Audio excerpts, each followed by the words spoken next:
leaves us.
Hello, welcome to GSF Midnight Madness.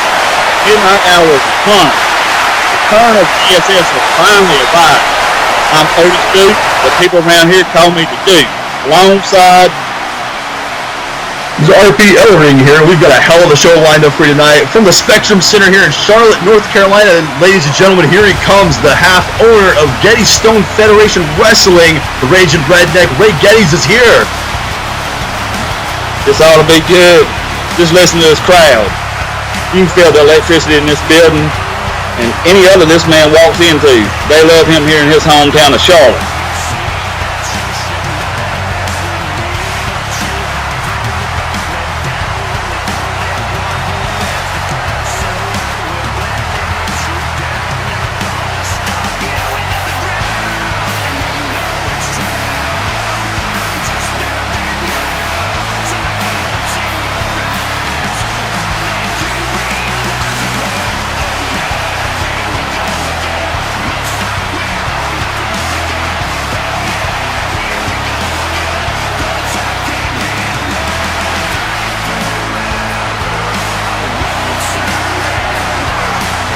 Absolutely.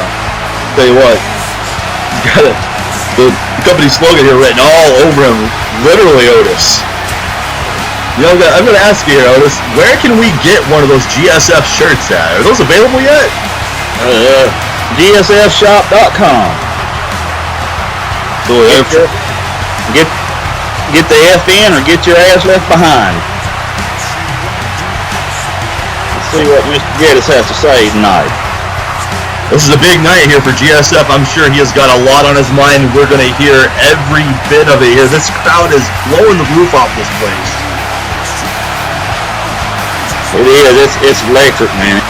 Oh, we're getting the mic.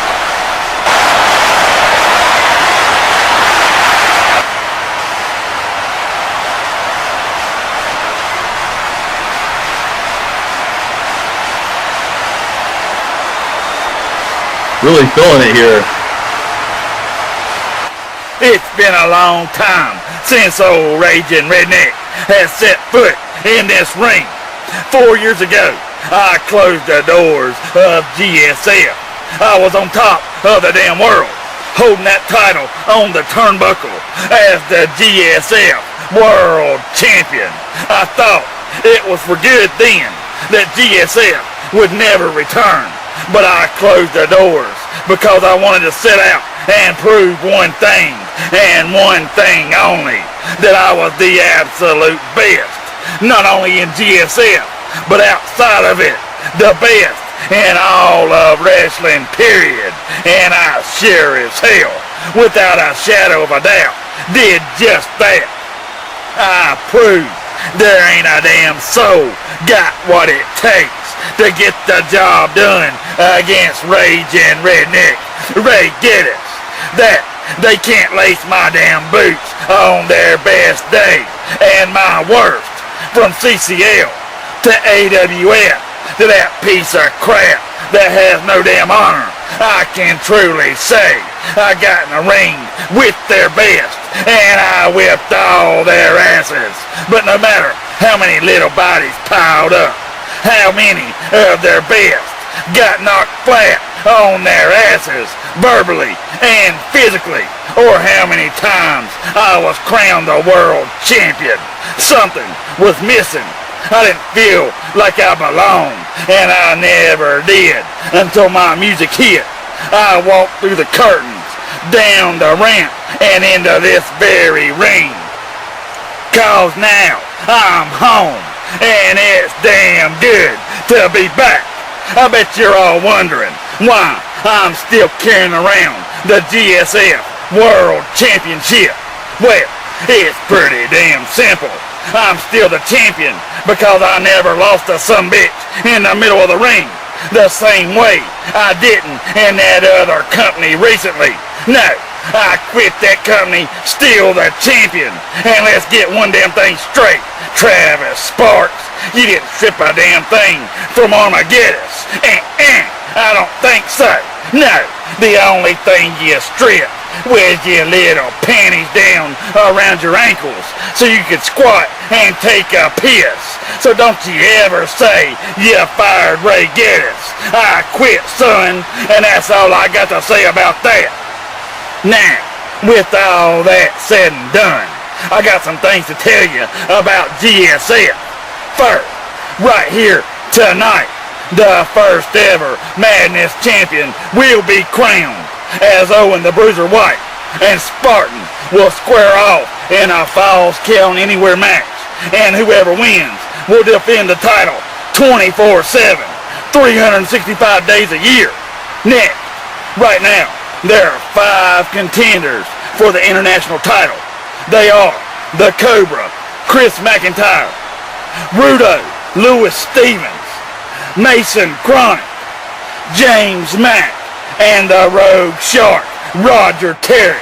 After tonight, there ain't gonna be but 4, cause starting tonight, they'll have a round-robin tournament where each competitor will compete against each other each week until the first free per-view. Get the F in there. The competitors will compete in a fatal 4-way match for the international title. Tonight, the Cobra Chris McIntyre will go one-on-one with Rudo, and Kronik, Terry, and Matt will compete in a triple threat match against each other. The man who gets pinned or submits in the triple threat match will lose his spot as an international championship contender and will be down to 4 contenders. I hope the hell you got all that, cause I sure as hell don't like repeating myself. Finally, the main event tonight will be between a man who wants my damn title, sudden death, Mike Sutton, and the 3-time GSF World Champion, Reynolds. It should be a hell of a show. For those of you that don't know about GSF, old Raging Redneck is inviting you to get the F in right now. If not, you can get your ass left behind. I don't give a damn one way or the other, cause when you're dealing with a Raging Redneck, you get dealt with. Ray had some strong words about his boss, his former boss there. The man he's hated for a couple years now. But he gave us some information about tonight. We're going to have this round-robin tournament tonight. And one of the 4 men competing, or there'll be 4 men competing in our first FPV free preview, get the F in. Absolutely. That's a huge announcement here. So much happening here in the return show of GSF.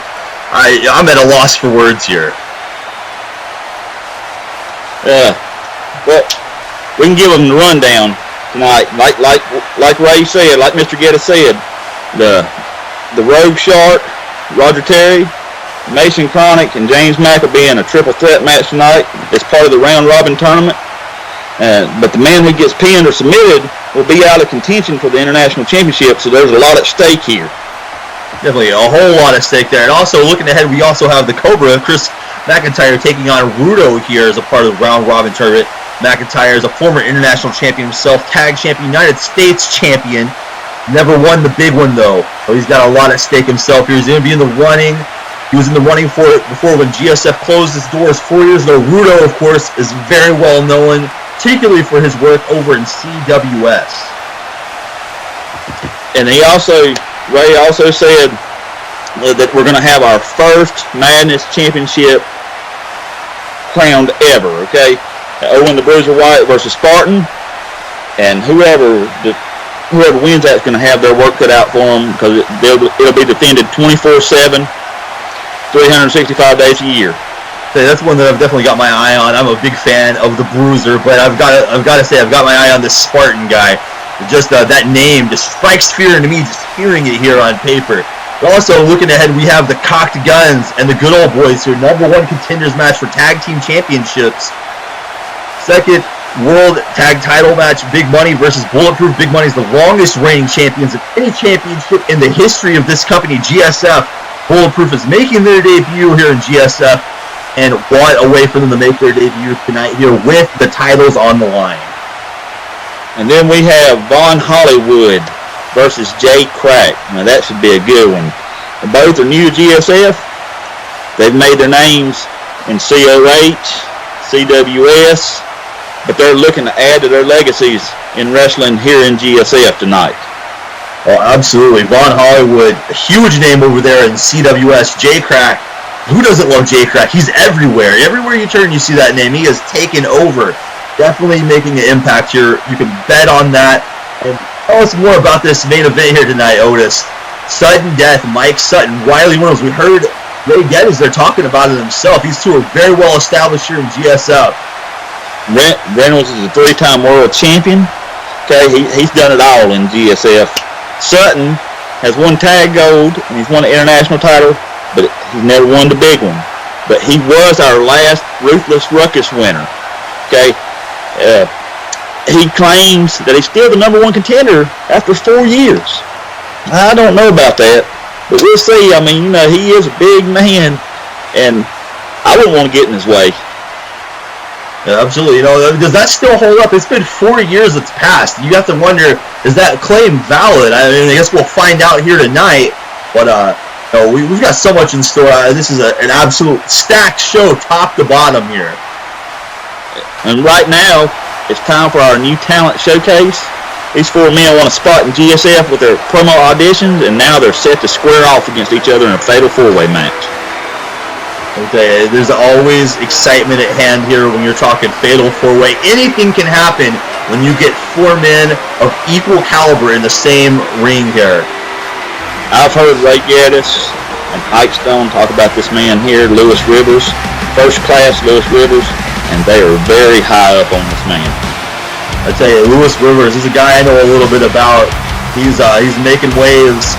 He's got to be on everybody's radar, and what an acquisition here for GSF to bring the face of first class to their ring here tonight. I heard his debut promo, or his audition promo, and I was so impressed with it. So impressed. Well, I'll tell you what's impressive. You got to be quite a commodity to have currency falling from the ceiling here when you make your debut. That's true. You got currency falling from the ring. Just look at it, and look at the fans going crazy over it. He definitely has no shortage of confidence here. Oh, here's another one of our winners, Jabari Barber. Okay, and this man, he has all the tools necessary. I mean, just look at him. He looks like a barbarian coming down here. Look at him. I mean, look at how intense he is. I'm gonna take an educated guess here. He looks like he's got a little bit of the mixed martial artist background here, and that's a guy that I don't want to meet in a dark alleyway, a steel cage, or within the squared circle here in a GSF ring. Do you think he'd whip Conor McGregor? You know what? I don't think you'd have any issues with punching McGregor in the mouth. I don't think he would either. Who we got next here?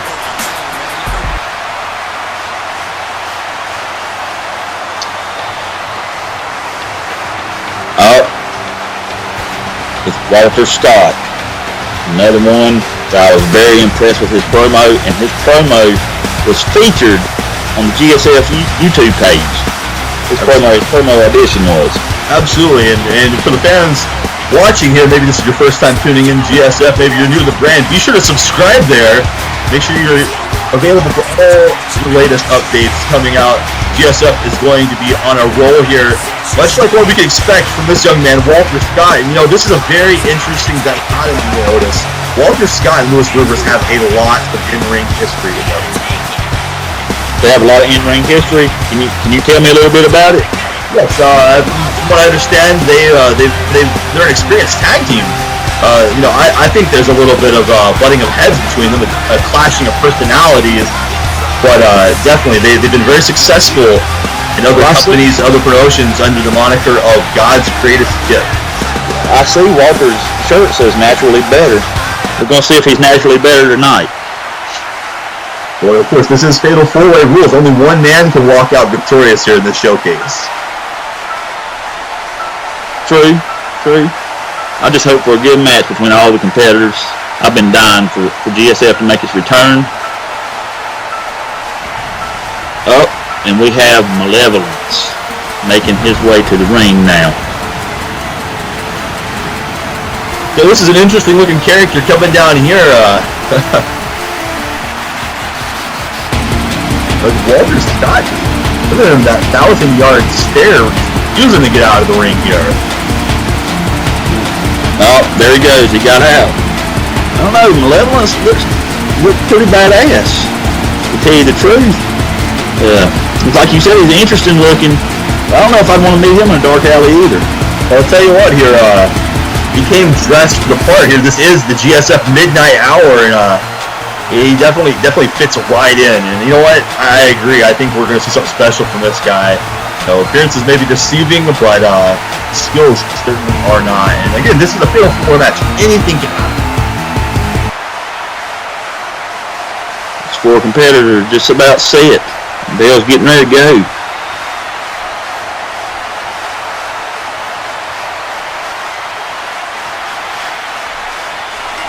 There we go. There's the opening bell.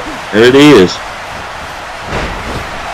It looks like Scott's going straight for Barber there. Lewis Rivers is going after Malevolence, it looks like. Well, this is the kind of action you see. Oh my goodness, there's a German suplex to Walter Scott outside of the ring. What a German suplex that was. That we have got our work cut out for us here calling a match like this to open the show. Did you see what Rivers did? That's Lewis Rivers 101 there.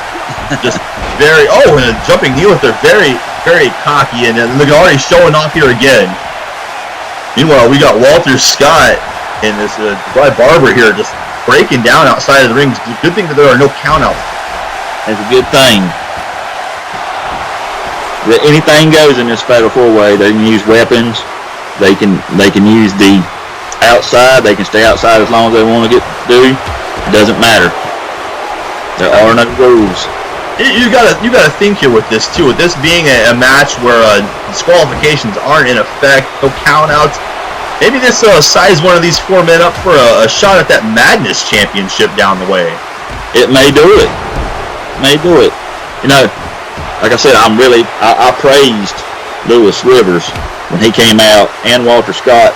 I see something in their future here that the Madness Championship might be right up their alley. It's interesting. It's an interesting note here. Walter Scott is the current ECW NXT Hardcore Champion over in El Dorado Championship Wrestling. Just won that at a big WrestleMania 2 event they had. So it might be, that might not be too far of a cry for him to challenge for that Madness Championship if he impresses enough here tonight. But now Barber just laying into him with those closed fist strikes up against the barricade. Malevolence just kicked Rivers. Rivers dodged it. Yeah, this Malevolence is going to have to be careful here with Lewis Rivers in the ring. Oh my goodness, there's a big spin-out powerbomb there. Rivers is very, very sneaky. He's one that you have to always have an eye on. DQs, no DQs, it doesn't matter. He's dangerous.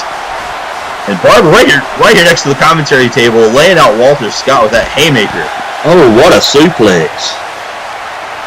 Yeah, this Jabari Barber is just really stepping forward here right now. Rivers is able to pick the leg and get back to a vertical base.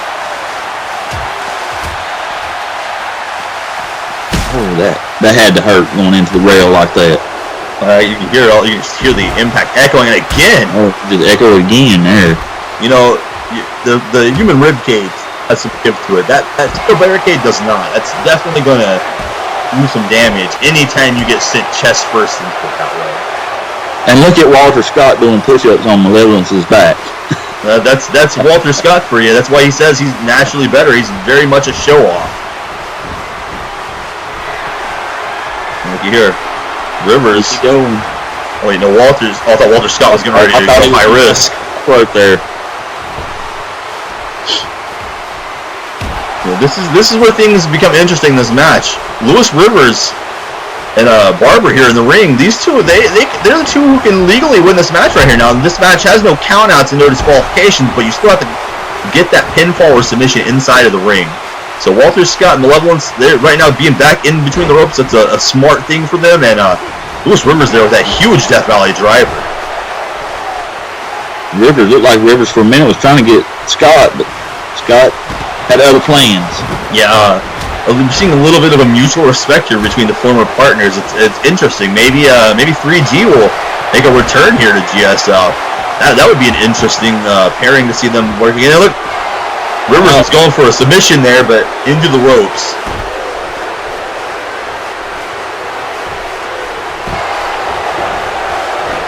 What a great way to start off the show here. This new talent showcase here. What a neck breaker. Lewis Rivers is quite frankly dominating right now. He has dominated this matchup so far. Walter Scott showing off here. He's had a counter for everything they've thrown at him so far. Yeah, it kind of begs the question here. Maybe Walter Scott needs to get in there and put the brakes on his old friend. Yeah, they showed some mutual respect, like you said. They stayed away from each other so far in this matchup. Oh no, look at this. Rivers, he could be looking to take Barber out of this match right here. This is very dangerous. Using that ring post for the figure four, adding leverage. Oh, and what a knee to the chest by Walter Scott. Yeah, I believe he calls that sweet dreams. It's a 2 count. Oh. He's won matches with that before, but Malevolence with that inner behemoth's there to kick out of that one, the attrition. Lewis Rivers breaking up that submission, and here we go. Spine buster on Walter Scott.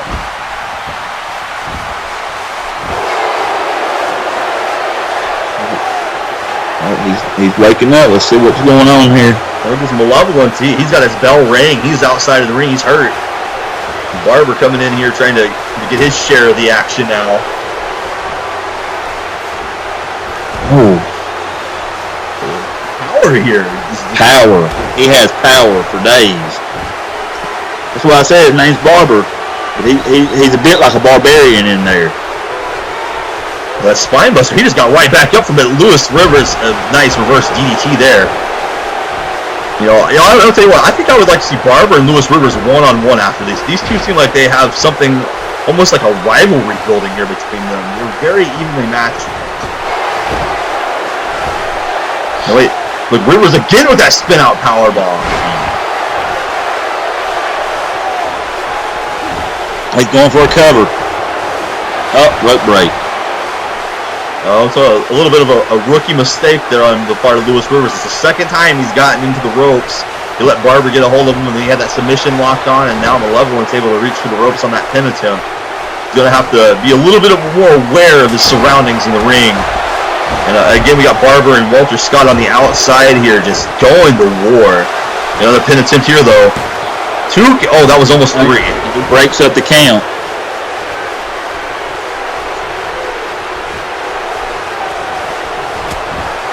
Barber with just a clubbing shot in the back. And look at this. Oh, what a slam. The Malevolence here getting involved in this spine buster. Malevolence. He's finally getting on action. A little Walter Scott with that super kick. I thought he was going to roll over the cover there, but he hit that super kick instead.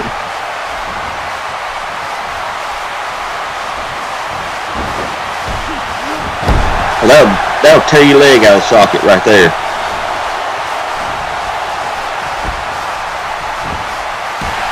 Walter Scott rolling out for a... Oh my goodness, a little bit of tandem work there. He threw him to him, and he with the spine buster. And look at Malevolence capitalizing here, going right for Lewis Rivers, but Rivers not having any of it. It's just these two men in the ring now.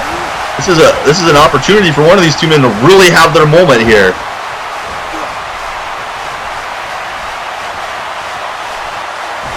Lewis Rivers again asserting his dominance. Big scoop slam.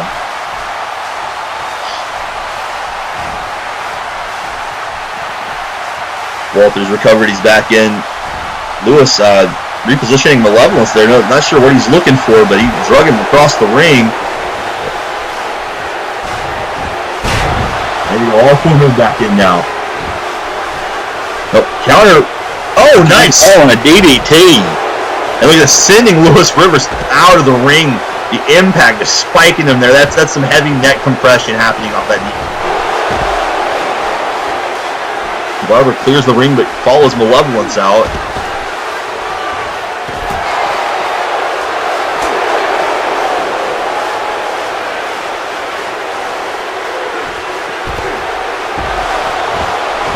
This is still anybody's match at this rate, and everybody in and out and back and forth. It seems like everybody's had their fill so far. Walter Scott, nice clothesline there outside the ring. Yep. Rivers went after Scott, threw him back in the ring there. And look, Walter Scott, he's slow to get up here. Oh, wait. He missed with the kick. Oh, Walter here. Wait a second. Lewis Rivers, eats a super kick. Oh, a super kick. No time to get his hands up to block that or anything. Oh, big uppercut as well. Oh, he just threw Malevolence into those steel steps. And you can see that he's clutching his knee. That the steps barely. Oh, and now right back. His turnabout's fair play. You know, Lewis Rivers looking for a super kick of his own, but Walter Scott rolled through. He dodged his back. These two countering each other left and right. They act like they know each other in that ring. But Walter Scott looking for a second one. Oh, and again.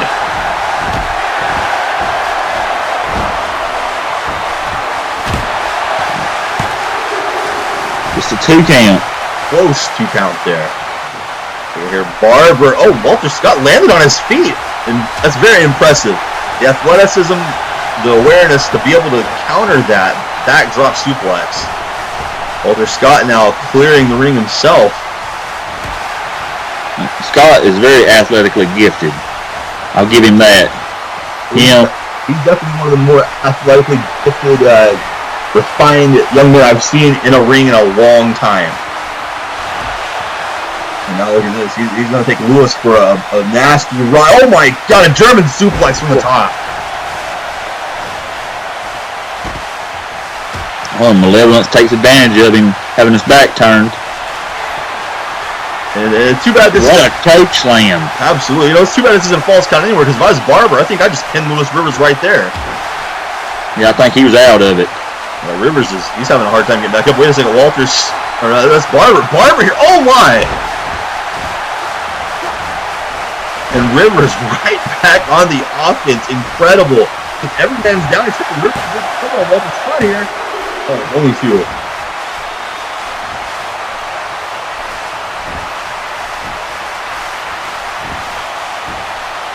This match has been just fantastic. All 4 of these men putting it all on the line here. That shot looks like it might have caught Lewis at a bad angle there. he just busted Lewis Rivers open with that. That's what I was looking at there. Yeah, it looks like it caught him just right, and it did some damage. Rivers is very slow to get up from it as well. That early push of Scott's not capitalizing though. He went outside the ring and like he's taking a break. Maybe a little bit of resentment here for his friend, you know.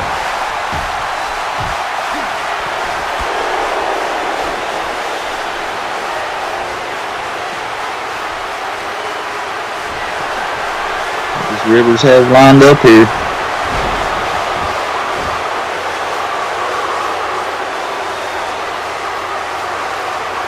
This big replay.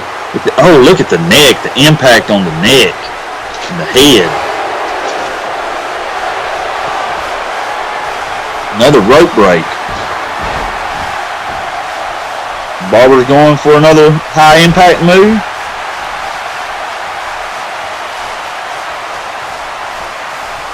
This match has been chaotic. And we got Lewis Rivers, we got Barber, both just showing the signs of war here, both with blood just streaming down their faces at this point.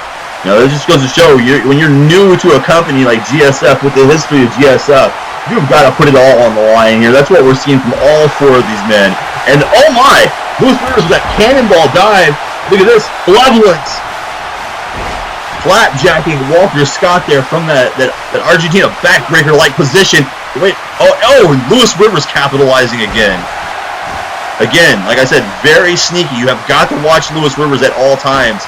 He can capitalize from anywhere like that. And look at this with a pin on his partner, Walter Scott. Lewis Rivers killing this one. I hope he stole the win. You're right. He stole the win. He let Malevolence do the dirty work there. Oh yeah, he let him do the heavy lifting there at the end. But again, I mean, it's all legal in this match. You can't, I have to kind of question it. But I mean, he sees advantage of the opportunity. He saw it, he took it, he pounced on it, and he got it done. I think the bigger story here too, Otis, is what you said earlier. Walter Scott probably could have finished off Lewis Rivers after that one super kick, but he rolled out, took a moment away from the match, and it looks like he ended up paying for it. He bit the bullet there at the end of this. He sure did. He sure did. He should have capitalized when he had the chance. I'm telling you, I was high up on Lewis Rivers when I heard that promo, and I've seen him in ECW a couple times, and I've been very impressed by him. See there again, there's the end of the match, a 3 count. A very impressive start to his days here in GSF for that Lewis Rivers, face of first class.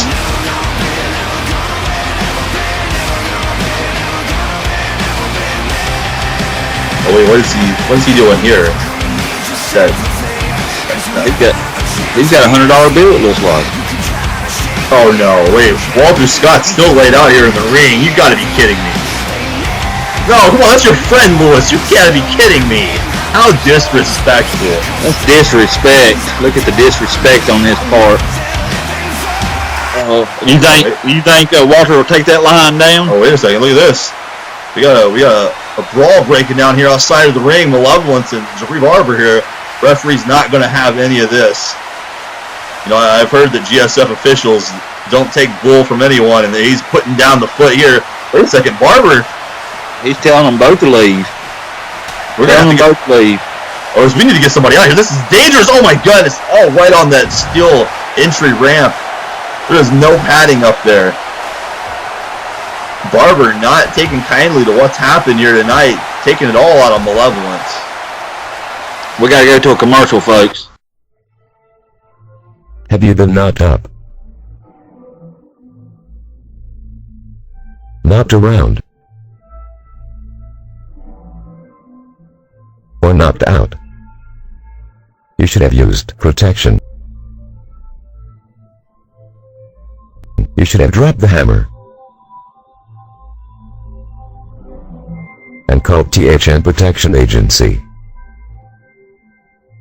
Stronger than any other contraceptives out there, guaranteed to protect against even a Trojan army. Call 1-800-THE-HAMMER now. This is Bruce Gibbons. I'm here with the Cocked Guns, Tommy Gunn and Colt Chambers. Guys, tonight you have a chance to earn a spot as the #1 contenders for the GSF World Tag Team titles. Do you have anything to... Do you hear it? Do you hear it, Bruce? Of course you don't. You're a freaking idiot. But if you listen close, Bruce, you'll hear the sounds of gold calling the Cocked Guns' names. Tommy! Colt! Tommy! Colt! See, that's how close we are to it. Because the doors are open. And the people are still lined up around the block. It's been pandemonium. It's mass hysteria for weeks with people scrounging and scraping, hoping to buy a ticket to the biggest show on earth, the Gun Show. After 4 long years, the Gun Show is officially back in business. And you're damn right. The Cocked Guns, Tommy Guns, and Colt Chambers, we're cocked, locked, and ready to unload. I hope all of you people still lined up around the corner to get your tickets. I hope you buy your popcorn, your nachos, your drinks, and put your narrow cheeks in the seats before the real stove sharks. Because tonight, those titles will be calling our names even louder as we come one step closer by knocking the lard off Lloyd and his corn-fed brother Floyd's asses and become the #1 contenders at the end of the night. Whether it's big money or bulletproof holding the straps, one thing is for certain. It won't be long. Tell him, Colt. It's midnight. It's madness. The sun's not out, but the guns are out. And they're about to blast a hole through a double wide and a big buck, all at the same time. Let's face it, the good old boys aren't even in our league.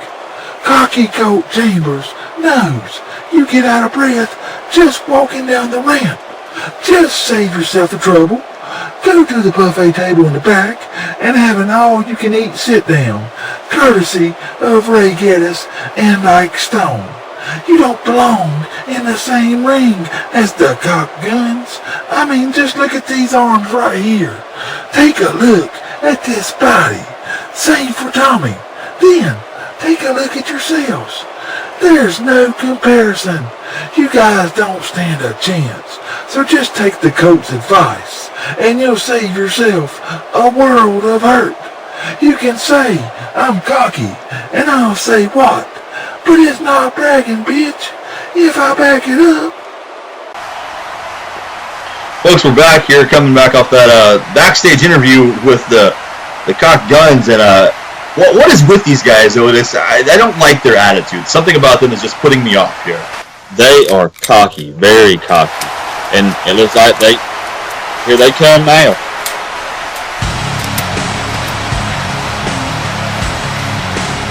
Well, despite my disposition on them here, and I apologize for straying away from being a little, more to the subjective side of commentary, they do have an opportunity here with the #1 contendership here versus the good old boys, so we'll see if they can back up all that big talk that they have. Hell, they do. One thing they do, they're very cocky, but they do talk the talk, and they can walk the walk. I mean, just look at Colt Chambers there. Look at him. I mean, I have to admit, they both are very impressive specimens, okay? And that's what they talk about a lot, their guns. Well, I will say that. I mean, if the upper management here at GSF wanted to hire people on physique and looks, they found 2 very well-defined men here.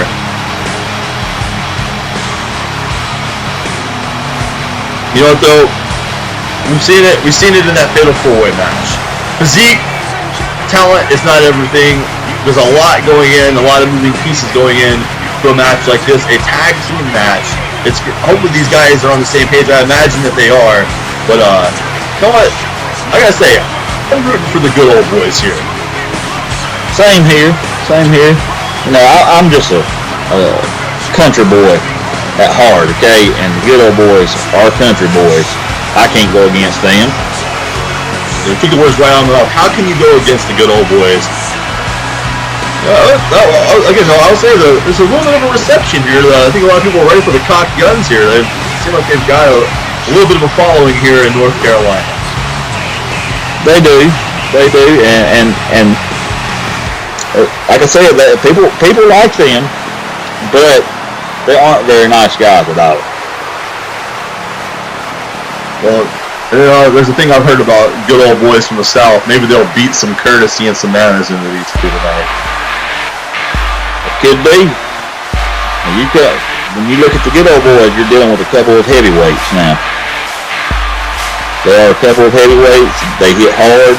They hit awesome, but they like to have a good time, as you can see.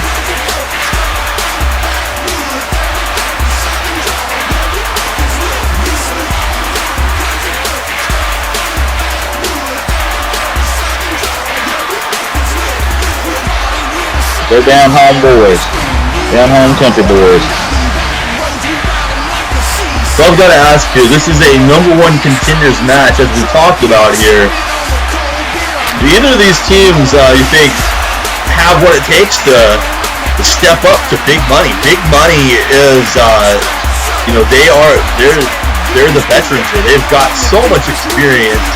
They're the longest reigning champions in GSF, period. It's going to be a task winning this match and then preparing yourself for big money to come. Yes, I believe both teams are up to the challenge, depending on the outcome here. But big money, you remember, they have a tag title match later tonight. And they may not even be the champions at the end of the night. The Bulletproof can pull off the upset. That's very true. Very true. I gotta think from one of these two teams, maybe that's what they want. Maybe they want to see an upset here. Maybe Bulletproof coming in, new to the scene. Maybe it's a little bit of an upset, and you get the seasoned champions out of the way, and your work's cut out for you then. And Guns, Tommy Guns did say, it didn't matter who was holding the straps at the end of the night; they wouldn't be holding them for long. So in their mind, they've already won those titles. Definitely no shortage of confidence there from the cocked guns. And confidence is half the battle. Look here, we went for a super slam and he got none of it. He wasn't having any of that. Floyd is a big man. And his brother, Big Buck Floyd, he's a big man too. But I think Floyd has him on the weight advantage there. He's a 335-pound man. So I have to ask, is Double Wide his nickname? Double Wide is his nickname. He definitely lives up to it here. Big Buck lives up to his nickname pretty good too, though. He looks very good. It looks like he can definitely hold his own here. Oh, look at that! He went for the axe handle there, and Big Buck cut him off.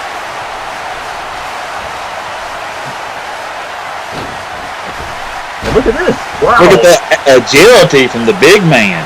You don't see very many guys his size hitting a springboard, let alone a springboard elbow drop with that precision. Very impressive. Very impressive. Now he's going to work his head some here. Just twisting that neck.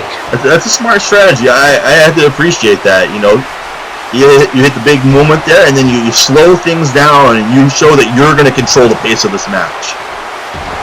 Very sound strategy. Don't let Colt Chambers fool you either, though. Okay, he's a smaller guy in height, but look at his arms. Okay, he's very defined, very, very powerful. Yeah, absolutely, he looks like he is all muscle there. No slouch in the gym. That was a nice float over into the neck breaker there. And look at this, just showing off already. Going off. Oh, and it's going to cost him here too. This just seems like a classic matchup that you'd see in the good old days of wrestling when the territories were still around. Got the hot shots, like Colt Shields, and then you got, just like down home Southern boys here, just duking it out here in the ring. Right here in their hometown, actually. Charlotte, North Carolina. It's their hometown. That's where we are tonight. Oh, look at this. Look at the power. Colt Shields, my goodness. I think he calls that move the gunslinger. It definitely looks like it. That swinging side slam there. Again, you know, we talked about this. You talked about this. The size of the good old boys. That's something. Oh, look at this. There's a Tommy Guns here now with the inside cradle. Oh, a close kick out there. Yeah, I talked about the power. Both teams are powerhouses, especially. Well, I mean, they're probably pretty equal on how powerful both groups are. But Floyd is a mammoth of a man. I mean, just look at him standing there on the apron.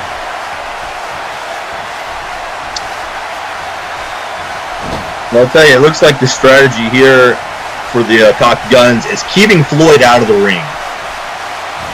And it looks like it's working right now too. You know, that's teamwork right there. Cutting the ring off. That should be the goal of any team, though, to cut their partner off. Absolutely. Oh my, a big power bomb there from the big buck. And he's showing his hostility there too. He took the time to show both for himself. He needs to think about getting Floyd back into the ring here. Floyd's fresh right now, and looks like Tommy Guns is just wearing him out. And oh snap, backdrop suplex there, almost landing on the back of the neck. He's defeating quickly here at the hands of Tommy Guns. Wow, what a punch! Oh, what a punch! I think he just opened him up. Yeah, the referee needs to check on that. He immediately clutched his forehead there where he got take time to pose for his fans. Oh, wow, you get a good angle of that cut there. That's nasty. Oh, and then that inverted suplex.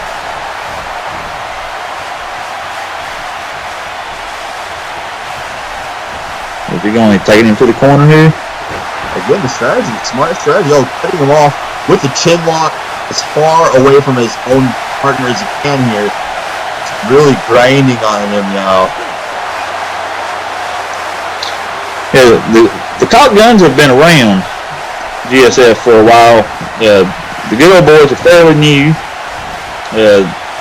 They were there the last time GSF was around. And look at this! He made a blind tag. Did you see that? I don't think Tommy saw that. Well, that's a good idea. I didn't see it either. But Tommy, despite you talking about their veteran instincts here, that might not have been the greatest decision to put him in his own turnbuckle there. Now the tables are turning, and there it is. That blind tag caught him off guard. Yeah, I still don't think he knows it was a blind tag. He don't know which man to go after. I'll tell you what, he's at a disadvantage here. Colt needs to get in there and help his partner out. This is a 2-on-1, but the size of these two men, it's almost like a 4-on-1 right now. It is, you're right. Lloyd dropping all of the weight under the shoulder there. Oh no, he's going up to the middle rope here. This is not good. Not good for Tommy Guns. Oh, what a double axe on his head right there. All 335 pounds just came down on him. It's almost like getting hit with 2 sledgehammers. It is. Tommy, oh my goodness, Link's pressing him with ease up and over there. The strength of all of these men in this ring right now. This is exactly what I was talking about here, Otis. You know, they needed to keep Floyd out of this match, and that one error turned the tide for the good old boys here. Wait a second here. Caught him off that. Slapped him away, and oh wow! He's floating him through the air with ease, that hit toss.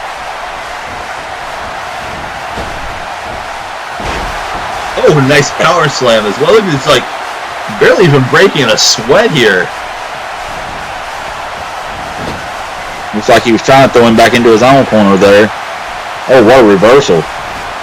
Yeah, he got the boot up just at the nick of time.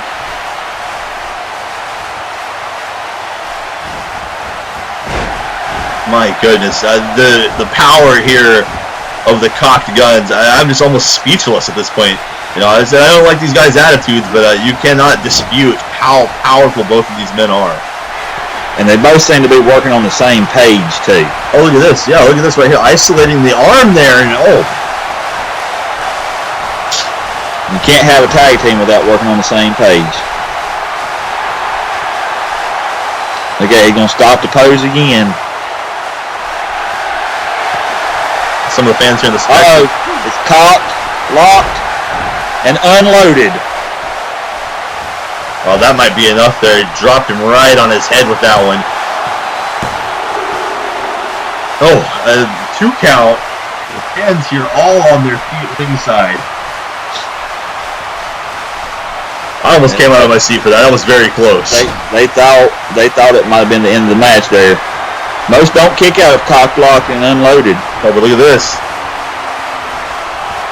It did. Oh my goodness! What a pile driver! And look, he's going for the gun drop. Tommy picking him right back. Oh my God! He's got him up overhead. You got to be kidding me! Oh, he's going for it again. Lloyd still feeling the effect of being busted open over here on the outside. It's almost like he's unable to get in here to help his brother out. Oh, again.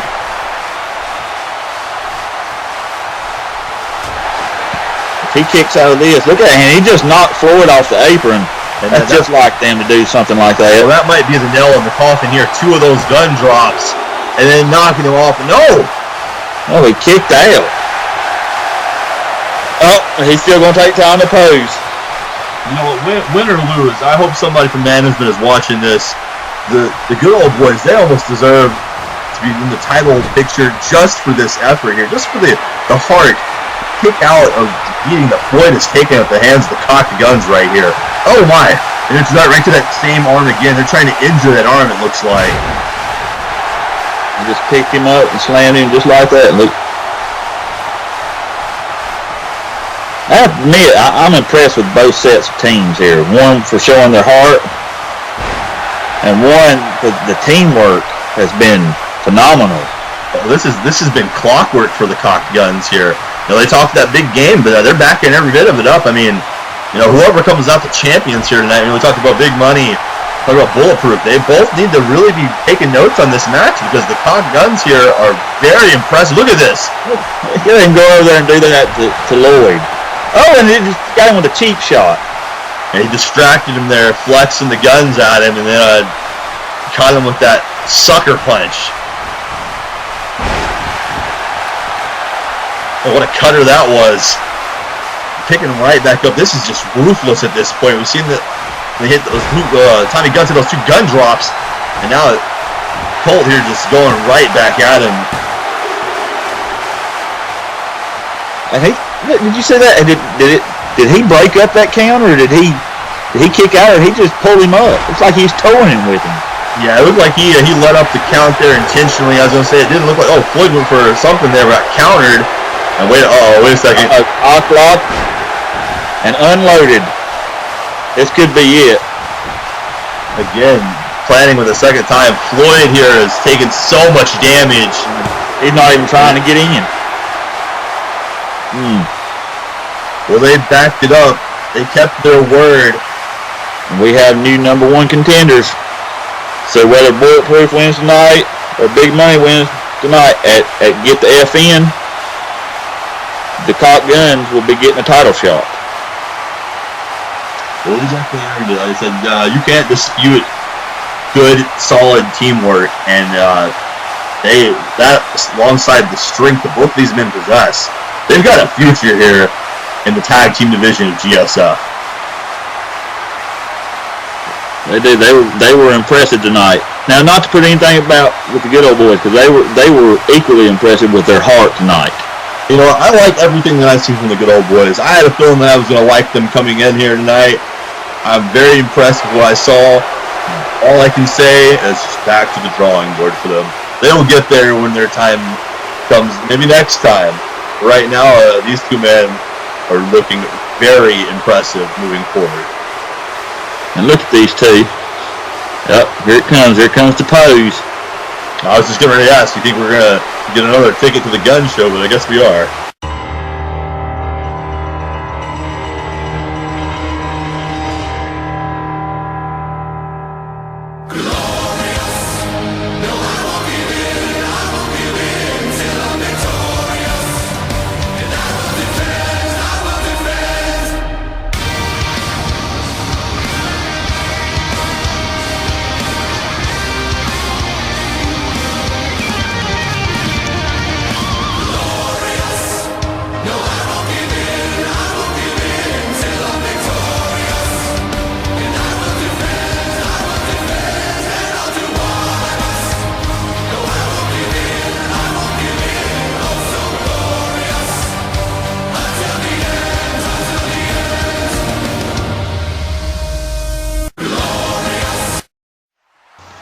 There's the doctor. What's he doing here tonight? Wait a second. Doc, I like your work. That's Nightmare, right? The other co-owner here of GSF. You know what? I like your style too. Oh. Friendly exchange between the two of them. What Doc's doing here? Well, you heard that? They said, I heard Doc say there at the end, hey, I like your style too. Oh, look at this guy, Rusty Spikes. So, well, I'm sure that we'll get some kind of follow-up with this by the end of the night here. The crowd doesn't like Rusty Spikes. Oh, yeah. He's got a mean streak. You know what? It looks like Rusty Spikes doesn't like the GSF fans. I'm going to call a spade a spade. He doesn't. He doesn't. He's got a mean streak a mile long and a yard wide. But he hasn't never really used that mean streak to accomplish and get over that hump, you know, here in GSF. Now, I'd like to see him. I think he could do some things here if he just apply himself a little more. Maybe the fans would like. Maybe he should get those fans behind him instead of away from him. Maybe something good would happen for him. Well, you know, sometimes having a chip on your shoulder can be big enough to where it just blinds you from seeing what you need to do to get over that hump. And that sounds like that's what this guy's problem is here. But you know what, this guy, Skinny Crosby, I like this guy's look here. He looks like he's ready to go to war here tonight. He is, and but he's another one. He's kind of similar to Spikes. All right, he don't have the mean streak in him. He don't have a mean streak enough in him. He needs to get him a mean streak because he had never really gotten over the hump here too. He has all the tools though, all the tools of the trade. Okay, he's got the look, like you said. You like his look.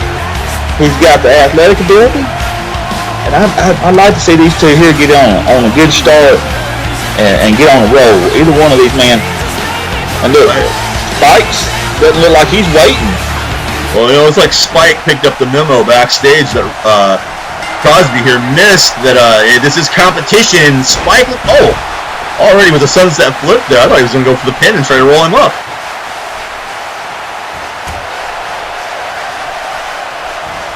Well, it's like Rusty Spikes here trying to really impress the brass here tonight. He looks like he's more focused than ever tonight. You know, I'm going to be honest here. When you've got bosses like Ray Gettis and the Nightmare calling the shots, you've got to give it more than 100%. Maybe that's what this guy's doing here. Maybe so. Maybe if they see him back there, they'll be impressed. He can get an opportunity. That's what he's always looking for. That's what everybody should be looking for, opportunities.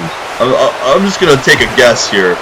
You know, this is the first time I've been employed by someone with the mentality, the personification that Nightmare is. But I imagine that when he fires you, if you get my drift. Yes, I would imagine he fires you for good. So, yes. So, yeah. He does a little more than fire you, probably. So Rusty here, you know, he's got the right idea. He's really taking it to Kenny Crosby here. Oh, nice European uppercut. Oh, and Crosby right back with a forearm of his own there.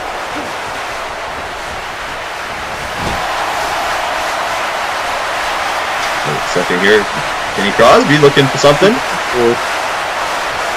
Oh, a little ingenuity there, using the top rope as a weapon.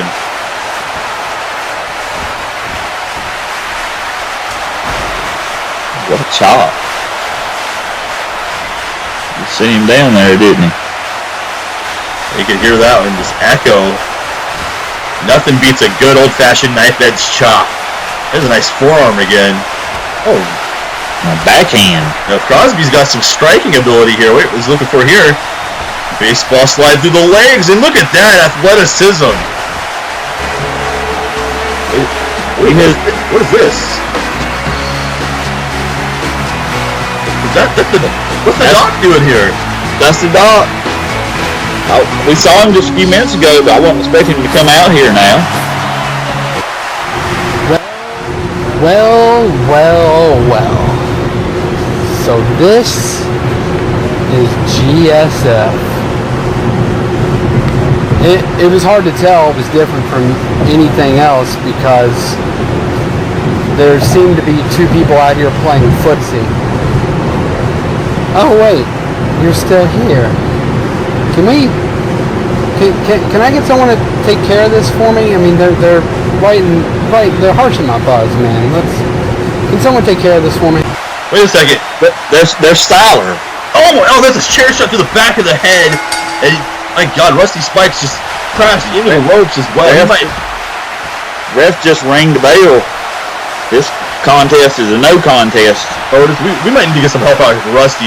He looks like he is seriously hurt from that shot into the ropes and that steel chair to the back of the head. He just slung Crosby out of the ring. Oh, he landed on his knee there. Did you see that? Now that the two Stooges are out of the ring, let's try this again. Hit my music yet again, please. Doc here's following the shots. Yeah, I seen that. He went right over under the knees and well, I guess Doc's just gonna invite himself out here, roll his own red carpet out. Wonder what he's out here for. Good nightmare before this match. He's obviously got something up his rolled up sleeves. I'm sure he does. He's the doctor. He's the doctor. Doctor's always 2 steps ahead of everybody else.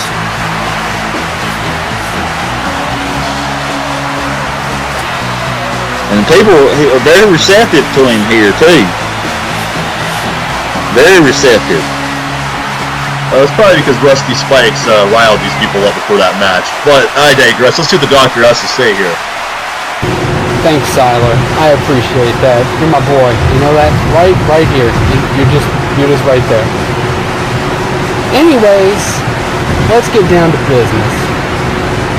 I am here because I have been invited to resume my management career.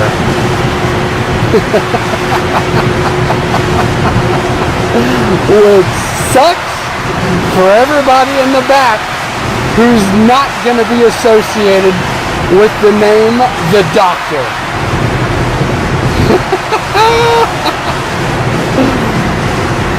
So I've been given the pick of the litter, the run of the mill. I can get any guy or guys that I want. But lately I've been hearing a lot of, Doc, you can only do this because you've always picked the best talent. You've always picked the best guys. So I'll tell you what I'm going to do. I'm going to take 2 guys that I know have potential. I'm going to take 2 guys that I know and I've seen with my own 2 eyes. They don't know that they have the potential that lies within them, but I do. They need some polish, and they need some work, but they've got the tools of the trade. Ladies and gentlemen, I've been invited here today to take these 2 guys to the top. And who knows, maybe I'll expand my enterprise, maybe I'll expand my influence. But when management called me, they say, Doc, you can take anybody you want. Who's it going to be? So I looked real long and hard at the roster, looked at the tape, which by the way is pathetic. I mean, for God's sakes, some of the talent in this place, you call it talent? Yuck. It gives talent a bad name. like ridiculous. But I did come across, like I said, two particular guys that I think I can work with. And I want to call these two gentlemen out right now. And I want to offer my management services to them in front of these people, in front of GSF and in front of management officially. Ladies and gentlemen, please help me welcome two people in this federation that are actually talented. Ladies and gentlemen, the Loveless Outlaws! Loveless Outlaws. Oh my goodness. Doc, being Doc here with a very poignant viewpoint on GSF, but wow, the Loveless Outlaws. Will and John, they made a name for themselves at the end of GSF's last run, and I guess Doc has took notice of that. You know, he's not wrong. Doc has an eye for talent. There's no denying that. Here they come. Will's will be on everybody's right, and John's on the left. Well, we just seen number one contendership tag team action there. Otis, you gotta think with Doc at the helm of the Loveless Outlaws here, these guys have got to be destined for a shot at the titles down the road. With no doubt in my mind, with Doc behind them, there's no way they won't get a shot sometime down the road. He's excellent manager.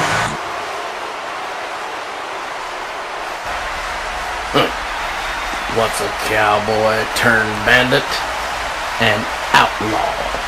My name is Will, but they call me Billy, and I ain't no dang kid. So don't get it balled up. Me and my brother John here heard yous are looking for a couple of outlaws to lead to the promised land. Well, Doc, we're your huckleberries, because those others round these parts, they're no daisies. They're no daisies at all.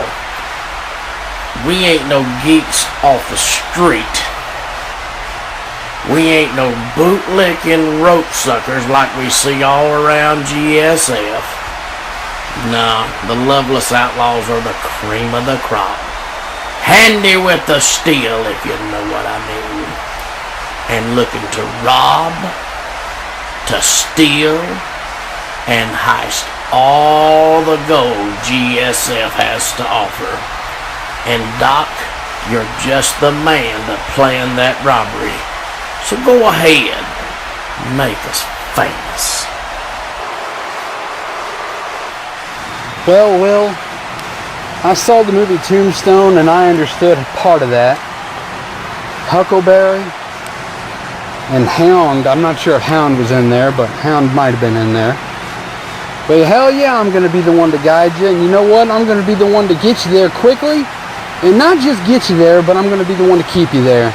And you know what? We're going to rob that bank because we're going to get all the gold you all could ever want. And it's going to be sweet and prosperous with women all over and gold all over.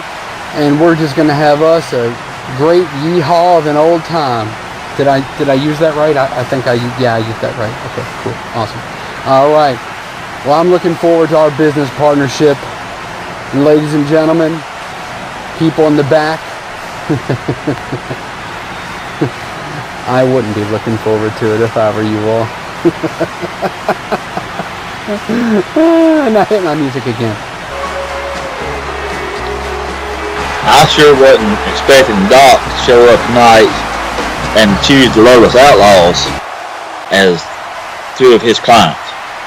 I'll tell you what, Doc obviously has the pool around here, and they're talking about, holding up town, taking the gold for themselves.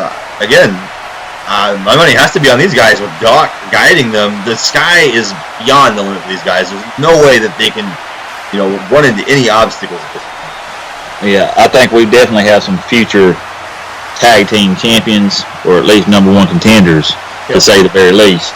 Yeah, and what was this backstage? Doc, the Nightmare, on the same page here. You know he's going to be pulling some strings. He's got to have his hand in some pockets backstage with all of this going on. I want to know more about what that was about. Yeah, they both complimented each other. You know, the Nightmare told him that he liked his work, and then Doc said he liked his style. So, you know, there might be something in the works there. You never know. Right now, though, we're getting ready to have that triple threat match between Mason Kronik, Roger Terry, and James Mack. And there's a lot at stake. I tell you what, I am a big fan of Roger Terry and Mason Kronik, and both of these guys, I have got my eye closely on this match for them just alone.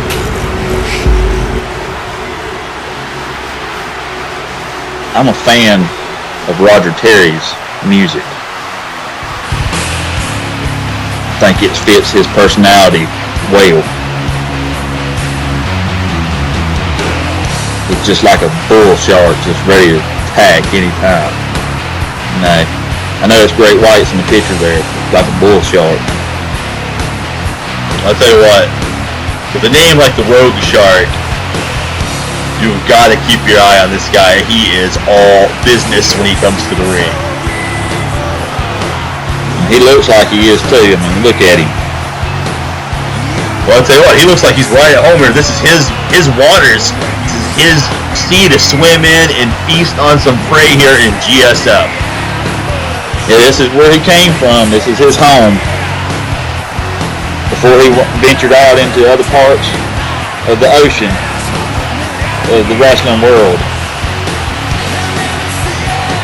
Okay, you know, this has got to be a big moment for him. You know, you got to think that he has to win this match. He's got the most at stake here. Mason Kronik is a newcomer here in GSF. And James Mack is a veteran in GSF too, and he's accomplished a lot here, so it should be good to see what all three of these competitors can do in the ring against each other tonight. Oh, well, absolutely. With James Mack being a veteran as well, you got to think there's going to be an immediate clash between these two men. James Mack has won countless gold here in GSF as well. He's been an international champion before. So, you know, he's looking back to get back to that promised land. Right here is Mason Kronik, and he's impressive just to say the least. Mason Kronik has been on an absolute tear recently. He's been on the radar for just about everybody and just about any promotion you can name right now. And he is here in GSF, and he said impressive. One word to describe this man. Yeah, and GSF, I spoke to Gettis, and they were very happy to sign this man to a contract here in GSF. And the sky's the limit for him here too.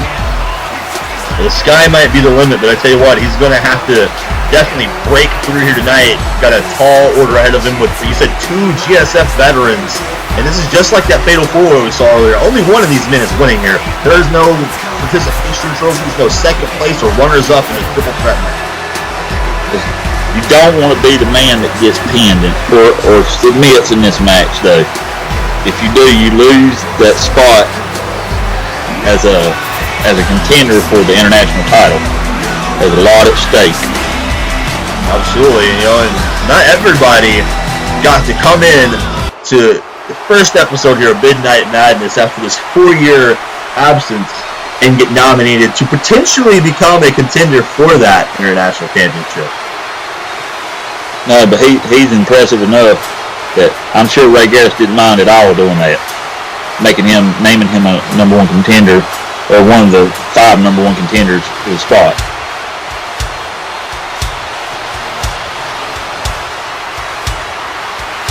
James Mack, he's wearing some kind of, or James Mack, he's wearing some kind of mask.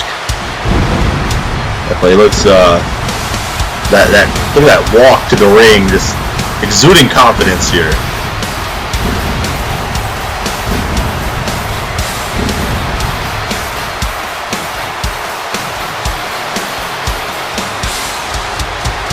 There's a little bit of a chill in the air here. The lights are down. There's one spotlight on Mac. Yeah, he's got that swagger walking through the ring. The fans are very, very just in tune here, receptive to James Mac. And they're playing Hail to the King. Okay.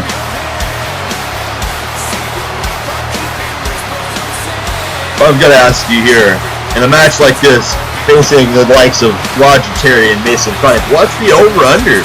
You spoke about Mac here being a veteran. He can get the job done. Can he get past Terry and Kronik here tonight? I think he can. I think he can. I think he's been successful here, and he's no slouch at all.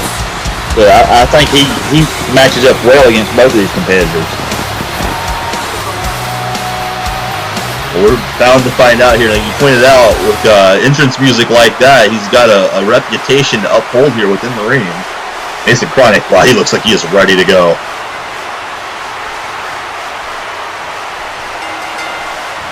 Opening bell. And Kronik immediately goes for Roger Terry with that suplex. Kronik, look at this. Asserting all over himself. the place. Yes, asserting himself very quickly here.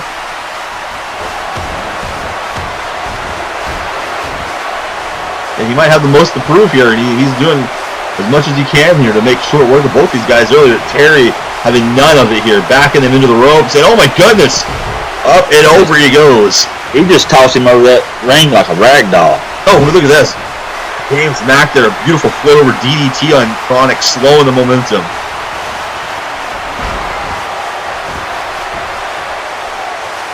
Roger Terry now with the suplex. Mac on the attack. Oh my! Oh, what a butterfly power driver. Absolutely, just debilitating there with the impact of that move. He's still down. I think that might have hurt him a little bit.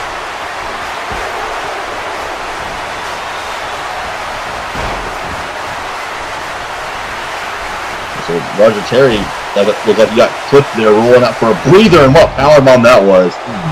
Just pure power from Mason Kronik. Mason Kronik is one of those guys that when he is in the ring, you have got to do everything to keep him grounded. You don't want this man building up momentum on you inside the ring. And oh, look at that Mac with a DDT. That's one way to do it right there. Mac. What a knee to the face. Mac is on fire right now too. Oh, Kronik here with a nice combination of strikes, cutting Mac down and driving him out of the ring with that last forearm. Look at Mason Kronik again with that powerful offense.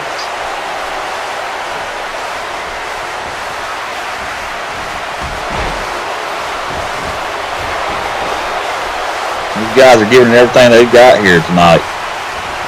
Roger Terry now, almost like hammer fist punches here. James Mac trying to get back in the middle of this. You know, we talked about that Fatal 4-Way match earlier. This is a completely different dynamic because you remove one of the men out of that equation, and now you just got three, so now you really have to be on your guard. And what a tombstone there from James Mac. And a brainbuster, firing on all cylinders. And they're all just going back and forth with each other right now. Nobody can get a clear upper hand in this match. Absolutely, like I said, you eliminate that fourth man, and somebody is always going to be in control here, but it's going to continuously change when it's three men of this caliber. I think this is the first pinfall, and not even a one count there. Roger Terry easily, I think Kronik made a mistake in not hooking the leg.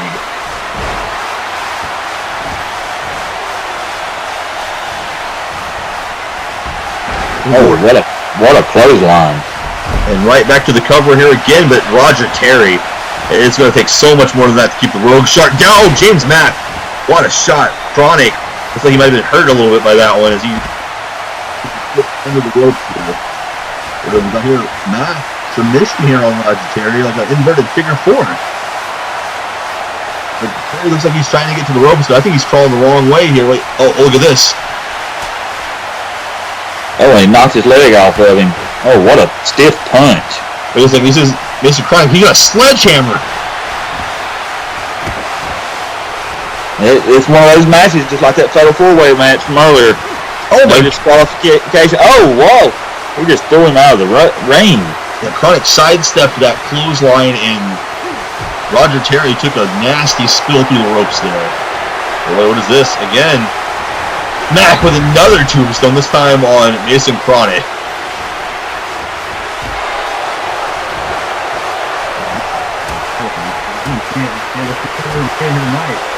Multi-man passing. Offense there. I'm going for a quick cover afterwards. Oh, he gets a 2 count. Well, that's the most we've seen so far. Roger Terry was able to kick out of everything that Kronik hit him with earlier, kicking out both times, but that backbreaker really just even Terry rolling out to the outside of the ring. Oh, Kronik's calling for something big here. Kronik, Kronik fire, the spine buster there.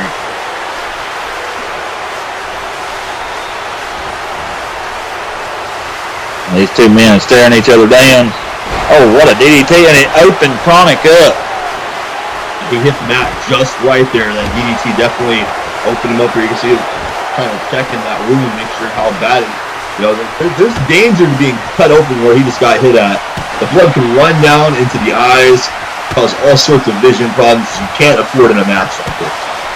Roger Terry is opening up with that sledgehammer right now, and James Mack as well. And pile driver. We've seen a number of pile drivers tonight. There's going to be some people with some neck injuries after the night's over with. What a suplex. Kronik exploding back into this match. And Steve were under the ropes. And in the heat of a moment in a match with multiple men in the ring like this, I think that's going to happen more often than not here. Wait, is this going to be Matt looking for something? And oh my goodness, another butterfly pile driver.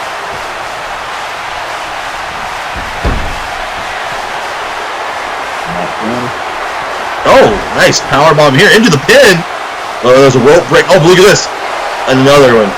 That was a beautiful transition there. Roger Terry had the instinct to grab that bottom rope.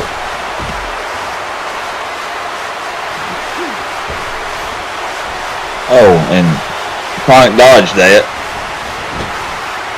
I thought he was going for something big off that springboard. This James Mack staying atop the action. Oh my goodness. Sidewalk slam here. Oh, from the middle rope. Yeah, elbow.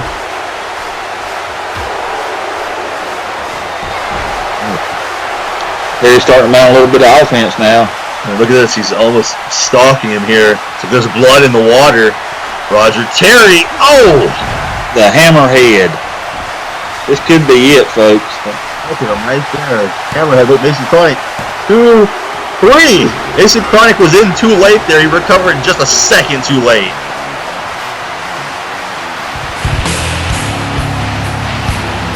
Hey, look at these replays. Look at all these power drivers from everybody. I'm telling you. What an outing here. You can't take anything away from either, James Mack or Mason Kronik. But, I said at the top of the match there, I felt like Roger Terry had a lot to prove coming in here, and he did. He did. It wasn't easy. It sure wasn't easy for him. By no means. But he got the job done tonight, and he got the pin over James Mack, which means Mack is eliminated from the international title contention. It most definitely is. Tough break for the GSF veteran here. Roger Terry, very impressive here tonight.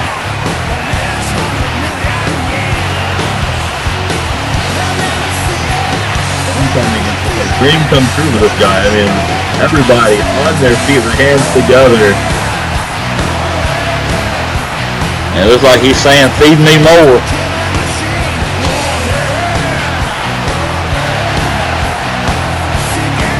It's a homecoming for this guy. You're right. They love him here in Charlotte, North Carolina. Celebration here. Oh, Mason Kronik's back in the ring. Look at this. Look at the look in Mason Kronik's face there. Look at both of those men. Oh! A blindside shot to Roger Terry. Did not see that shot coming. Oh my goodness, Mason Kronik has snapped. Caught Roger Terry off guard there, blindsided him with that boot to the face. James Mack still laid out. Oh, Mason Kronik here. What in the world is he looking for? He's got him up like a glory special. Oh my god, look at the way he's got him bit here and contorted. Oh my god. That'll rearrange your face in a minute. No telling what kind of damage that did to the lower back as well, the way he just folded him up there to deliver that maneuver. Mason Kronik here. James Mack's back to his feet. Mason Kronik has left an emphatic statement here on Roger Terry, the winner of this triple threat match. These men will meet one-on-one before our first pay-per-view.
I was hoping Christmas would come early this year, and some fat, bloated, pudgy, chunky, pompous caroler would come knocking at the GSF door. But unfortunately, Christmas didn't come in July for the Renegade Westwade. I don't get to turn his silent night, his holy night, into a deafening unholy night, and kick his caroling ass back to where he belongs. But because he didn't have the guts to show up, another opportunity arises from the ashes. See, my focus can turn to the GSF World Championship, where it should have been all along. I don't care if Mike Sutton lays claim to being the number one contender, or Riley Reynolds, or even the guy in the nosebleed section of the arena holding the sign that says, "I'm number one," lays claim to it. The fact of the matter is, Wes Wade, the bringer of pain and despair, the only Grand Slam champion in GSF history, is throwing his name in the hat. When one door closes, another opens, and it was a big-ass door that opened. And I plan on walking right through that door, sitting in my recliner, putting my feet up, cracking open an ice-cold beer. You know, making myself at home. Are you blind? Watch where the hell you're going.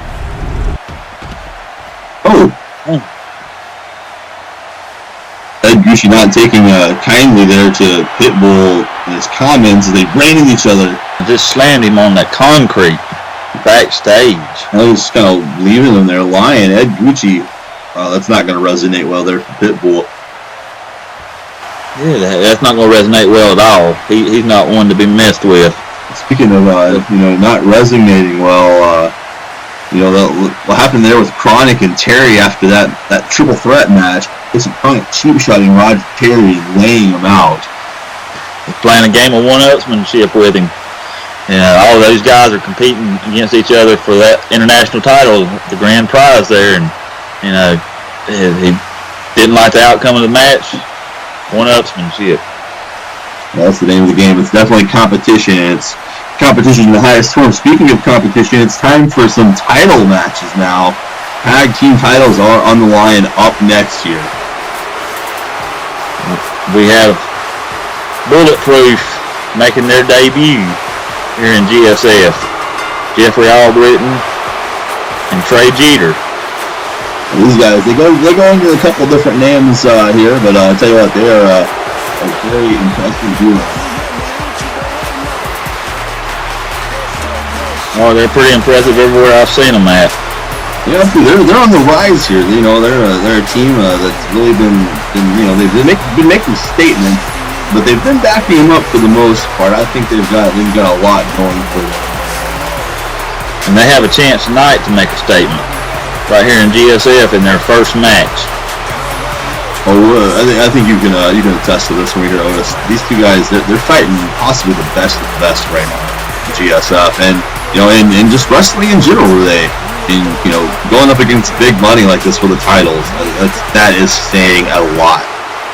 Saying a lot. They've got their work cut out for them.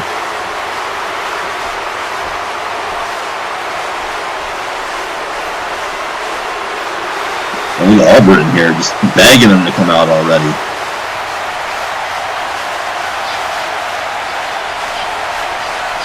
got two great big professional athletes. You got big money. As you said, these two, Big Lebowski and Cash Money Chris James, they are the cream of the crop. They are. They've been everywhere. They've held those titles in GSF for over 2 years. They did before it shut down, and that's why they're still the champions today. Same way Ray Gettis is still the world champion, because when it shut down, they were the champions then. But they went on to CCL, and they became the tag champions there. And I don't expect anything less from them. I tell you, those title belts look awfully nice around their waists. And this place, Spectrum Center here, just going absolutely nuts to see big money back in a GSF video. And they're going nuts, like you said. They've been fanning for this for a while. Like Tommy Gunn said earlier, they were lined up around the corner, waiting a month in advance for these tickets. Here in the flagship town of Charlotte, North Carolina. This is almost a disadvantage here for Bulletproof here. It's almost like one of those Super Bowl games when the crowd's so rowdy and you're the quarterback trying to call that audible and the men can't hear you out there in the field. Bulletproof, they got to overcome the crowd just being so behind the champion. Yeah, they love big money. Everybody on their feet here, completely sold out at the Spectrum Center, and this is what it's all about right here, the World GSF Tag Team Championship. Not only are you guys getting a great homecoming show here tonight, you're getting Tag Team Gold being defended right here, prime time hours, folks. And this is just the first of our race for the gold tonight. Coming up later, we've still got the Madness title on the line as Owen the Bruiser White faces Spartan. And that should be one hell of a match there. Well, I don't think we're going to see a match. I think we're just going to see a brawl for that title. I think the Madness title is very apt there. It describes exactly what we're going to see. Madness. Chaos. And now we're going to see the sweet science of tag team action here at its finest. And look at this. Albritton walking right into that suplex. Big Rob. He's something else. The ladies love him. He loves his money. They both do, all of them. Him and Cash Money both. Rob went for that big headbutt there, and Albritton had the wherewithal to sidestep it. Good thing he got out of the way. He might got knocked out cold with that. But, oh, nice forearm muffled up. Now we were speaking about the Cock Guns doing good as a team, showing good teamwork. If you want to see teamwork, you watch these two right here in this ring. Teamwork galore. Look, already tagging for the tag. A very instinctual tag there, and look, running over to cut off Trey Jeter on the opposite side of the ring. You know, I like these bulletproof guys. You know, I said, you know, they're still young and they're still hungry, but I think, you know, you give these guys a little bit of seasoning, a little bit of time, let them cook a little bit here. They're going to be a big deal here in the tag team division anywhere they go to. Ooh, right in the sternum. Both knees.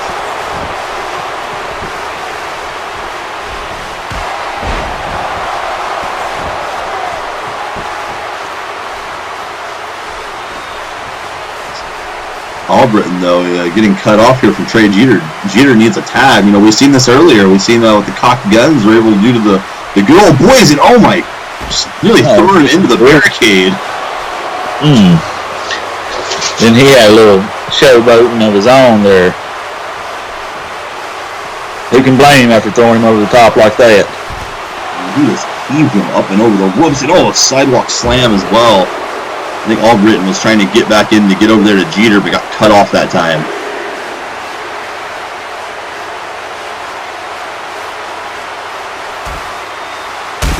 This is quickly deteriorating here for Bulletproof, and particularly for Albritton. Oh my! Oh, hung him up to dry, and a stiff kick there to the side of the head. We're up to a 6. You better get back in the ring. Yeah, we're up to a 6 count. Then look at that. He goes in and breaks the count and right back out. Trey Jeter might need to call an audible here himself and get in there and intervene for his partner before this match ends, before he can even get tagged in.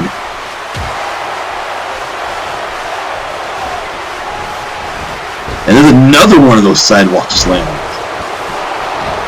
Right now, Cash Money Chris James is just taking it to him.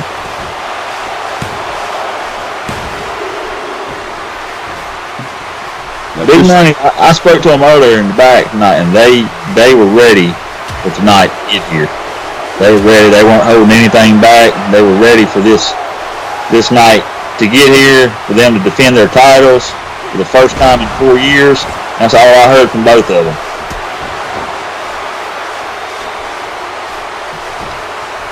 I'll tell you, we talked about this with Roger Terry. We talked about this it's been a resounding thing here. It's been a homecoming for so many of these guys here tonight. GSF, you know, was just, it's home.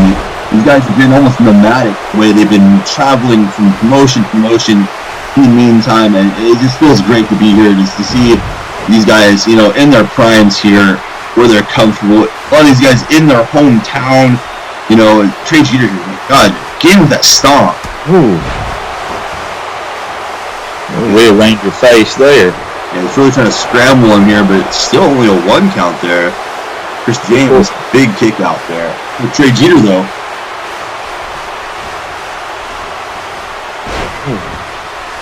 Right on his back and neck.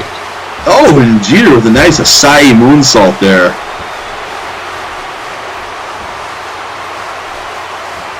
Going for a super kick. Chris James out of the way. Got the neck lock here, and a big scoop slam.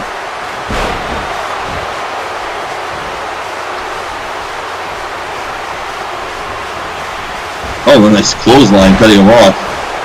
It's like Big Rob's getting the fans here riled up, and there's the tag.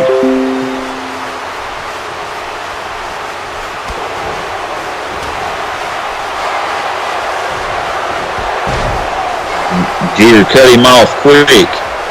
He's building a little bit of muscle. Oh, what a headbutt.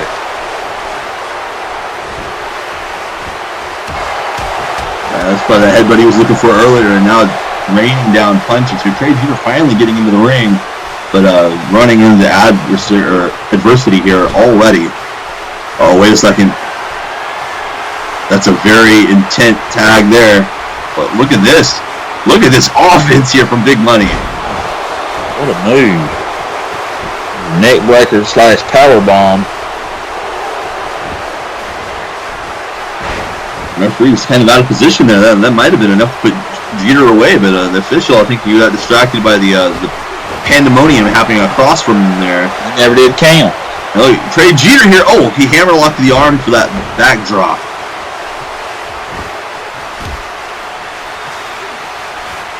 Oh, and Rob and Albritton have taken it to the outside here. Oh, yeah, Rob. Oh, we just busted him open. Taking it to Albritton on the outside.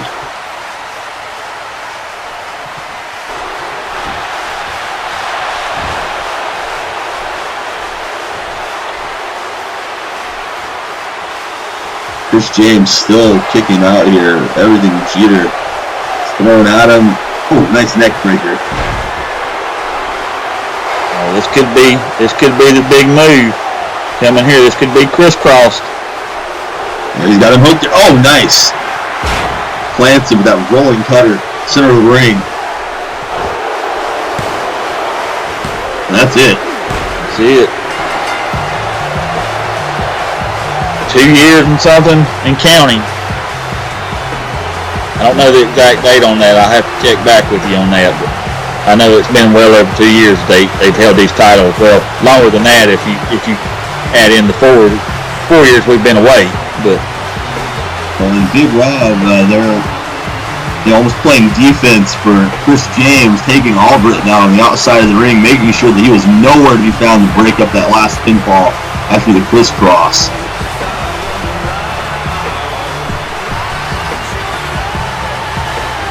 Right there, you see him dodging that super kick.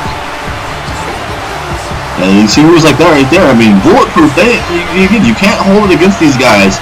They're still young. They still got room to grow. You know, you don't become a success overnight. You're gonna have to take your losses. You're gonna have to take those bumps and come back from it. They don't have anything to be ashamed of here tonight. They did well on this. Tonight just wasn't their night. Yeah, well, you know, that's part of what happens. You go up against the best, but when you go up against the best and you come up short like this, there's only one thing you can do, and that's get better. Exactly. And I think they'll do that. They had a good showing, a good debut, and they did really well for their first match here in GSF, and they went up against the champions at that. Well, they've got a stacked up tag team division ahead of them here, but I'm sure they will be back. The tag teams are awesome here in GSF so far from what I've seen.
Folks, welcome back here. GSF Wrestling continuing Midnight Madness, and up next, Otis, I'm going to let you debrief us on this a little bit. The Madness Championship is on the line here. Yeah, it's going to be chaotic. This title, as Mr. Gettis said in the first part of the show, it'll be defended 24/7, 300 operations here, and I mean you can jump up anywhere and have a match, and it's just going to be insane. It's going to be insane the amount of where you think where you go for this can be defended. It don't matter. You can bring a referee as long as you got a referee with you, then it can be defended. Well, that definitely, it sounds like the unexpected is bound to happen here tonight. And I talked about this a little at the beginning of the show. I'm a fan of Owen White. I'm glad to see the Bruiser here. What a title. This title just has his name written all over it. It does. It does. I mean, anybody that carries around a pair of brass knuckles with him, I mean, it's just, you're going to be, it's going to be madness. It's going to be hardcore, for lack of a better word. Oh, it's going to be very hardcore tonight. What about his opponent, though, the Spartan? I mean, like I said, this is going to be, has to be a bloody affair. I don't think these guys are going to hold anything back here. These two are brawlers. They both have a bad attitude. They both like to punish people. Spartan, he likes to punish the gods. He likes to punish anybody that's in his path. Bruiser the same way. I mean, if you saw his clip a minute ago, he had two guys laid out in the bar, in front of the bar, there on the clip coming out. That's just the type of person he is. Yeah, I think we can safely assume that those two anonymous individuals received some brass knuckle therapy on that night. I'm sure they did. Like I said, he carries them everywhere. He's going to have an oversized pair of knucks here with him to knock this man down. Yeah, this man here, he has a lot of rage in him. And they call Gettis the raging redneck. Well, this man here is raging himself. Furious. He's vengeant. He can't wait to get in this ring tonight, though. He never talks. Never says a word. He just comes out and beats people's asses. Oh, this guy's scarred, he's marked up, wearing armor out to the ring. He is a personification of a warrior here. A Spartan warrior. He's prepared for battle. He's coming out with a purpose. Walking with a purpose. You don't see Bruiser backing down at all. Oh no, there's not going to be any backing down here tonight. No fear in either one of these men tonight. I'll tell you that. Owen White's just almost just telling him to get up here, stop pacing around and get in the ring with me. Does he already have those brass knuckles out? Is that what he's doing? He's got those gloves on. You know, you could have him wrapped up under one of those gloves. Sure. He could have. This man's one of the hardest hitters in all of wrestling. You know, I've heard from experience. You know, post-match interviews, people had the bell ring with one of his hooks. You know, people said they got hit so hard they didn't even know if he had the knuckles on or not. It felt like it no matter what. And look at this Madness Championship. It's a personification of Midnight Madness. You see the hand coming up out of it. That was very nice design there on the plate there on that belt, definitely.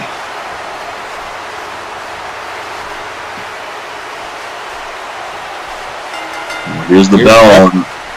With that bell, it means anything is now legal. Anything and everything. There's no telling. They can go anywhere. Do anything. And unlike the other matches tonight with the triple threats and the fatal four-way match, you can be pinned anywhere.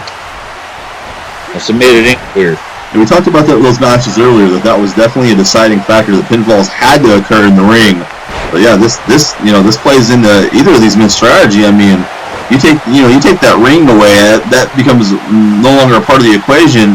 We saw earlier, that brawl that broke out between Baker and Malevolence, fighting up the steel entry ramp. I mean, look at this, already to the outside. The Bruiser hitting that big suicide like spear. And security broke that fight up before it got out of hand earlier tonight. Yeah, well, we can't break this up until there's a pinfall or a submission. No, they're not going to break this up at all. Whatever goes, goes. He just flung Owen White across the outside of the ring there with that fall-away slam. he's got those metal gauntlets on his arms with chains wrapped around them, and that's just used as a weapon. Well, yeah, again, it's like the brass knuckles. It's legal here. I mean, the referee, I don't think the referee even wants anything to do with either of these men other than counting one of them down, and that's a tough task in itself because, I wouldn't want either of these guys angry towards me. No, the referee's just staying out of the way. That's a smart move on his part. Oh, Owen was looking for another spear there, and Spartan countered him, caught him with a flush DDT there on the outside, and Owen White slow to get up now. Oh my gosh! He hit him so hard he went over the barricade. We need to get these fans cleared out here. This is getting very dangerous. We're out in this crowd now. Otis, there is no padding. They are away from the ringside area. That is a solid concrete floor underneath of them. Just delivering shot after shot. Spartan that's going to take Owen White. He's got him by the back of the head, palming the back of his head almost. Like two heavyweight boxers they were with all those punches a minute ago. Just back and forward. Where's he taking him?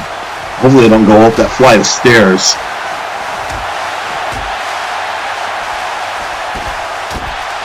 They have spilled out here into the sea of GSF fans here, the Spectrum Center. This is absolute madness. And the fans are loving every minute of it.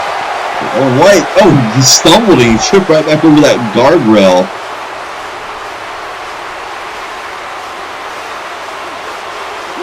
Owen White now, a big whip here. So Spartan, that Barber barely moving there and he crashed into it.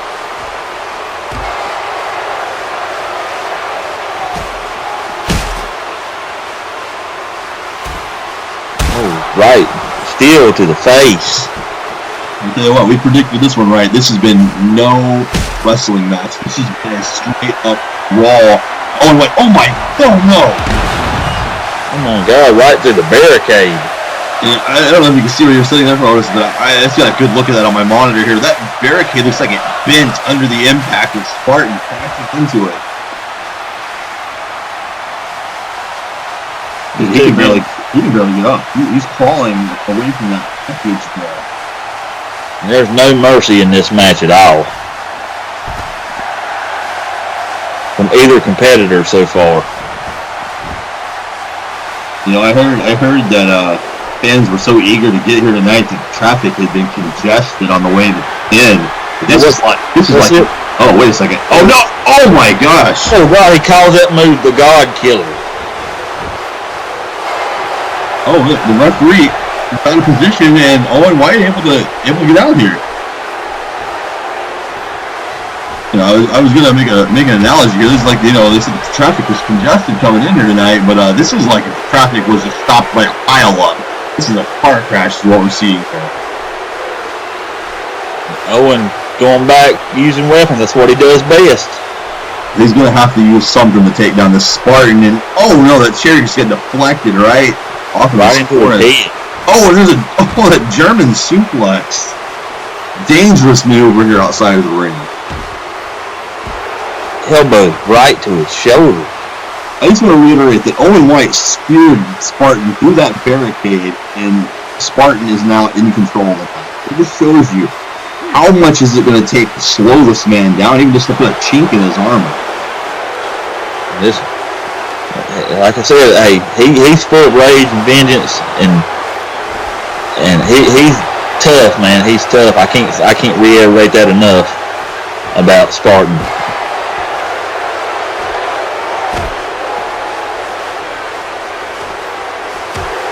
Just pounding away on his head.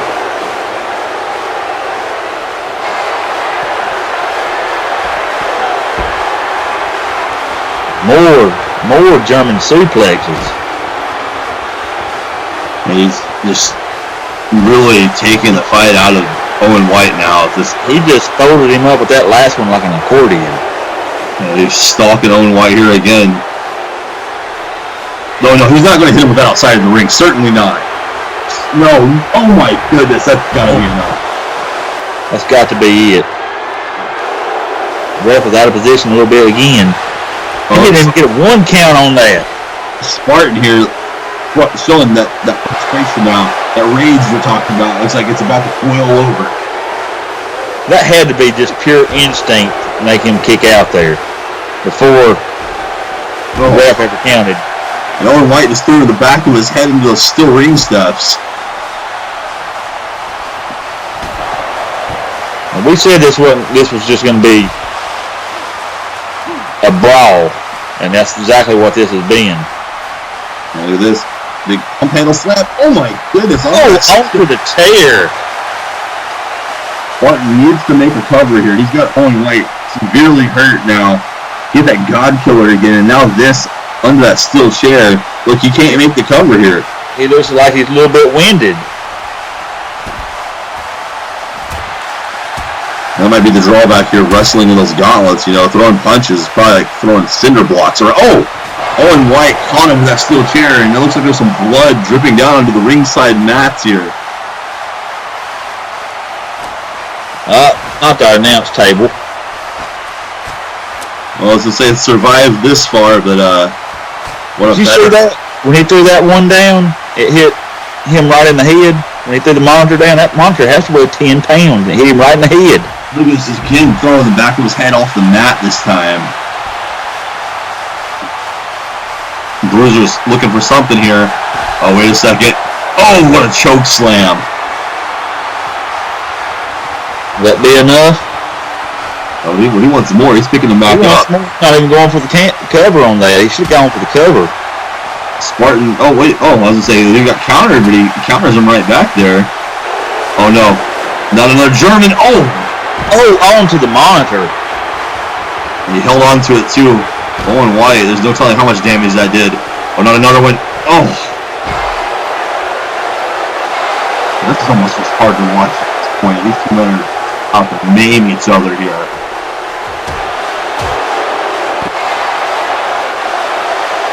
Don't tell me he's going for this again. He's already hit it twice. And he's looking. Oh no, he's got him up for a third one here. Oh my goodness. If that's not it and over, I'll be surprised. I know Bruiser's tough. I know he's a tough SOB. But three of those, two of them been on the outside. He just gets a one count. I'm telling you, he's tough as nails. Both of these competitors are.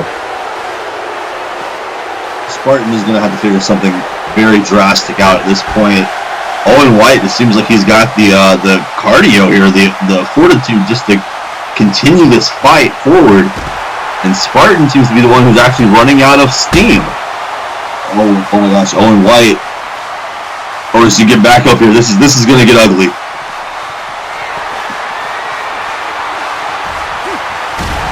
Oh.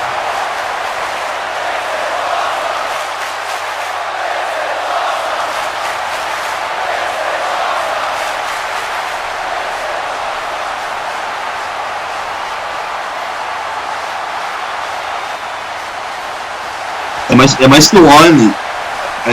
They got a tangle of cords down here. The monitor is halfway across the floor, and Owen White.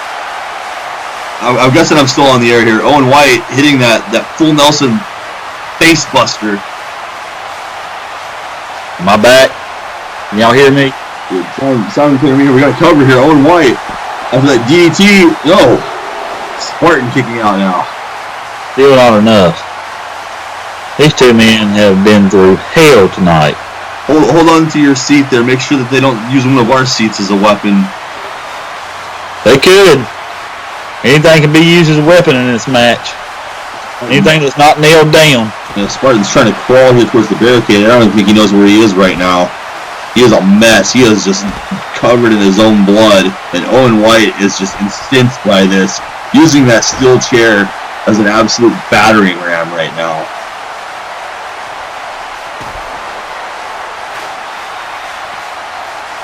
They're doing whatever it takes to win this match. Oh, there's another one of those choke slams from the Bruiser. Could this be it? Oh, you can't believe it. He only gets a 2 count this time.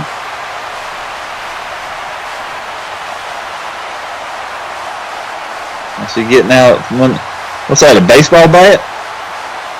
Definitely looks like a baseball. Oh my gosh, it is.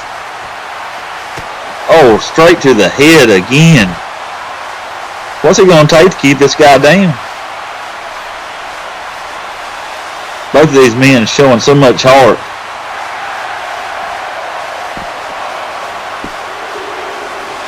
And another 2 count.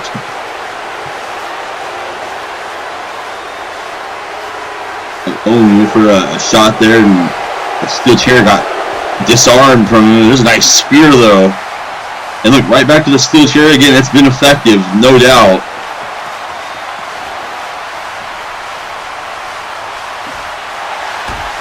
Okay, Owen White, looking for that face buster again.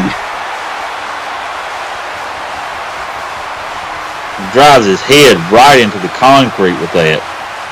Yeah, maybe like an inch away from that steel guardrail. That could have been devastating. Hooks the leg here. Will it be enough? Oh, it is. And we have the first ever Madness champion, Owen the Bruiser White. You better hold on to that title tight, though. Like I said, it's going to be Madness defending it. Well, you said it could be defended any point in time, 24/7, 365. Somebody could walk out here right now. They could capitalize. And that would be a smart move by somebody if they did that, because I don't think Owen's at full strength after that match. I would be surprised if he's got a few broken fragments in his neck. Yeah, he can't be. After everything he just got hit with and everything it took out of him to win this match, there's just no way. This is his first singles title.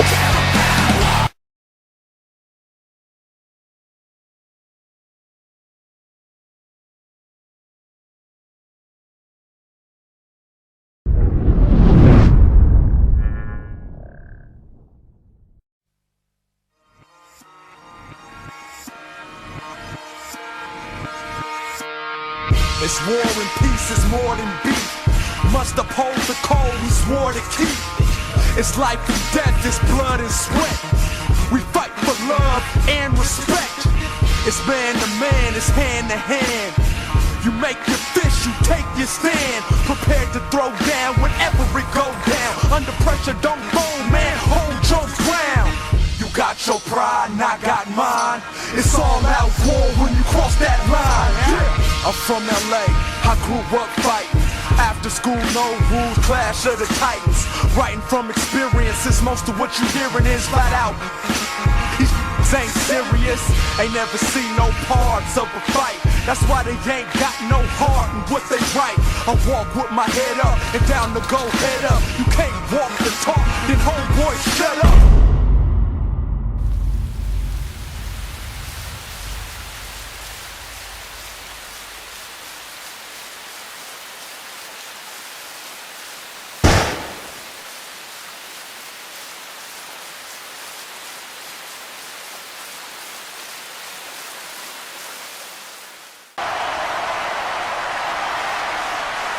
Welcome back here to GSF Midnight Madness. We just had a hell of a Madness Championship match there. Owen the Bruiser White walking away.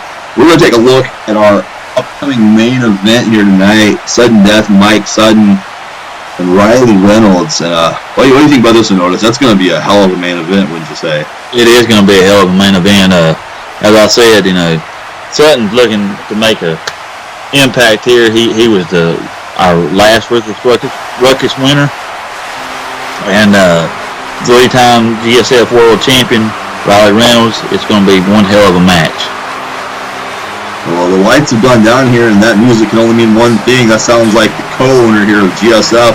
The nightmare is descending upon us here. And he's scheduled to come out here tonight.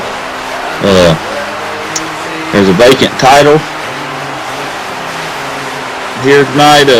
His title that is forged in the bowels of hell. So, see what he's going to do with that tonight. I can think of a few people who that ball would probably fit just nicely around their waist. I'll wait to see what the boss here has to say. You know, I also want to know, what is this deal that has been brokered between he and Doc? There's still something that's not sitting with me right about that. They respect each other's work, apparently. There's no telling. I've given up trying to figure out the mind of Ike Stone over the years, and I'm not going to try now. You know, a wise man once told me that you try to wrap your head around the nightmare and you just drag yourself insane. And that's the truth. Well, look at this. I got to say, that's a good looking title, though. It almost, has that kind of Midas effect to it. I can see it just kind of resonating here and just drawing the attention of this locker room, but I'm sure that title comes at a price. I'm sure it does. Everything has its price. 4 long years.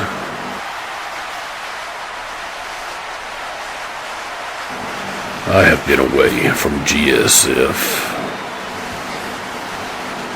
Yet I think you all know who exactly I am. But if you don't, please, let me introduce myself. Now, where should I begin? I've been called many names throughout my time on Earth. Some call me El Diablo, the ousted angel, the deceiver of men. Some call me the boogeyman. Some call me the serpent. Some call me the ruler of hell. Satan, Lucifer, all these would be correct. But you can call me your king, and you can bow down before me. Yes, for I am the shadow lurking in the darkness. I am the monster underneath your bed. I am the one whose very presence will send chills down your spine and leaving you questioning your own beliefs. I am the beast in your head. I am the nightmare. Now that introductions are out of the way, whether you believe or not, and I really hope you don't, for it makes everything easier for me. I am here to pay homage to a brother in arms, to crown a champion of hell, an entity who is the only one besides myself worthy of holding this title, to be my champion, the Hound of Hell himself, who has been by my side for thousands of years. Come out of your pits, Slayer, and claim your reward. This, well, I don't want to say this man, because I don't know if he's man or not. Every bit as evil as the man standing in the ring right now. I think calling him a man-beast would be fair. One of the truly most intimidating presences I have seen in person in a long time. Yeah, he's scary. And the lights go out, I just get chills. I don't even want to be over here at this announce table. What is this fog, this smoke that's blowing around the venue here? It's almost choking.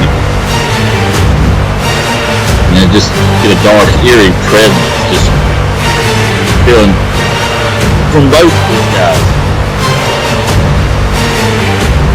Folks, we're neck deep here in Midnight Madness here, GSF. This would be a good time for you to put the kids to bed if you did before that last match, because we went straight from the Madness Championship. We've descended into the deepest rings of hell here. that we have. God help us all. These fans here ringside, I would advise them to stay back and keep their hands behind the guardrail. Who knows? Slayer might just be back there and just bite one of their hands off. It's possible. No doubt. Just look at this monster. I heard a rumor once. Is there any truth to it that this thing, this beast, was created in the image of Nightmare? That I don't know. I don't know. Like I said, I try to stay away from both of these men as much as possible. Well, it looks like he's crowning this champion of hell here.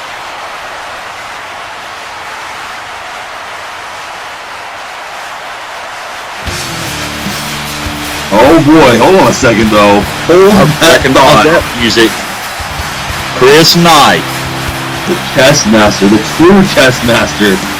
He's got a lot of history with these two men. Look at this. And he is not stopping. Man, I gotta say, Ray, nice arena. Man, you spared no expense. This is fantastic. I mean, everybody, the bathrooms in this place. COH's bathrooms weren't as good as this. CCO's bathrooms were appalling. I mean, man, those are spotless. Those are spotless bathrooms. Oh, hey, you two. You big roided up gothic strippers. How are you guys? It's been a while. What are you calling yourself now, Stone? Nightmare? Nightmare. Really? That is the name a 12-year-old would give himself. Yes, sir. My name is Nightmare. That's my name. My name is Nightmare. Because I'm a nightmare. Well, Nightmare, I am going to be your nightmare.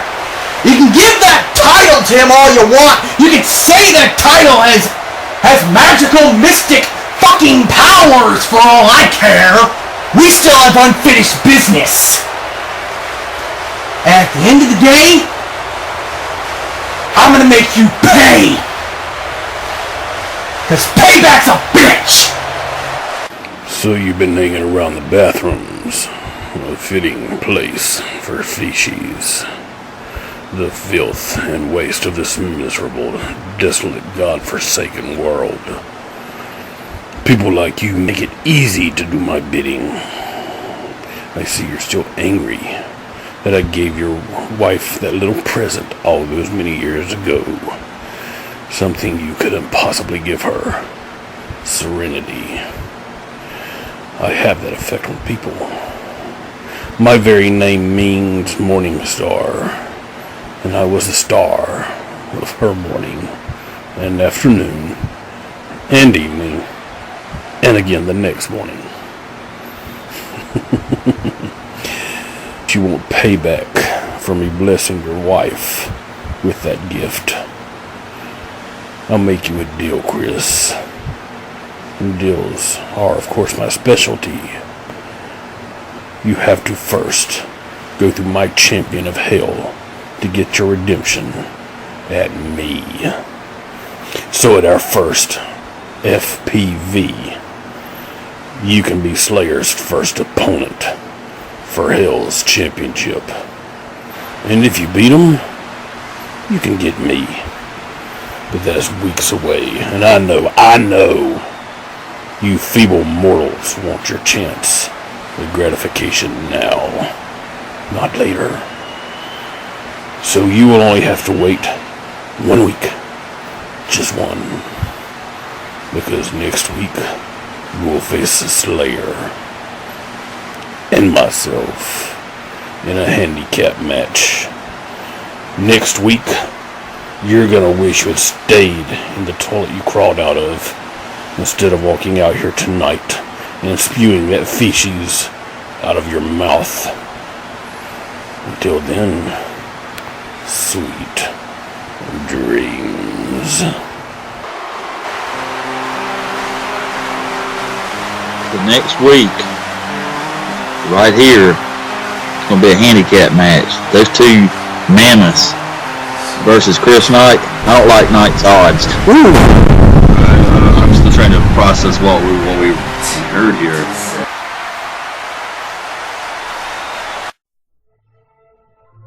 Have you been knocked up? Knocked around? Or knocked out? You should have used protection. You should have dropped the hammer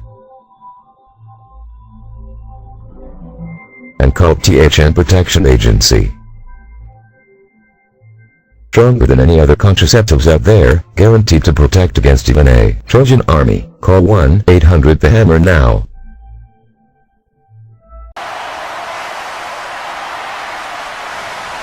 That was a tense moment there. Chris Knight, as we were saying before we went to break, I like the chess master. Don't get me wrong. I have a lot of respect for that man, but I don't think there's any way he can come out of this handicap match in peace. No, I agree with you 100%. And knowing a Nightmare, he's got something up his sleeve. He don't just, everything is precise, everything's planned. So, you know, he's probably walking into some sort of trap. Well, this is my question here.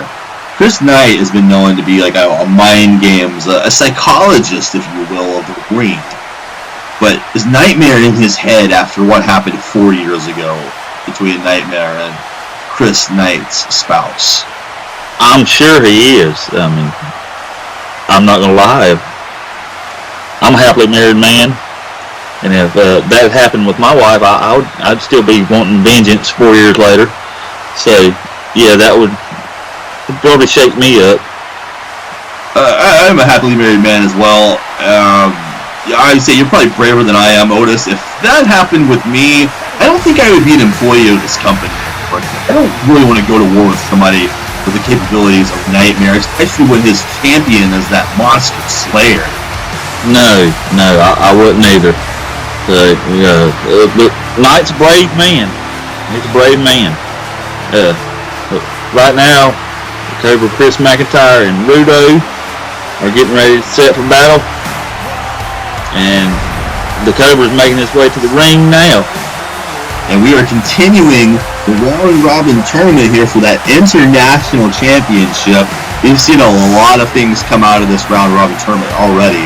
This is going to be nonetheless exciting. There's been some great matches. The match earlier tonight was great. The triple threat match. It's unfortunate that James Mack got pinned and is now out of contention for the international title, but you know, somebody had to lose, somebody had to get pinned. We was looking at the possibilities of almost dream matches that are coming out of this for GSF fans here. Chris McIntyre here, a long-time fan favorite here, the company. This guy's been around the block more than once here at the GSF neighborhood. He has, and he's won numerous titles here.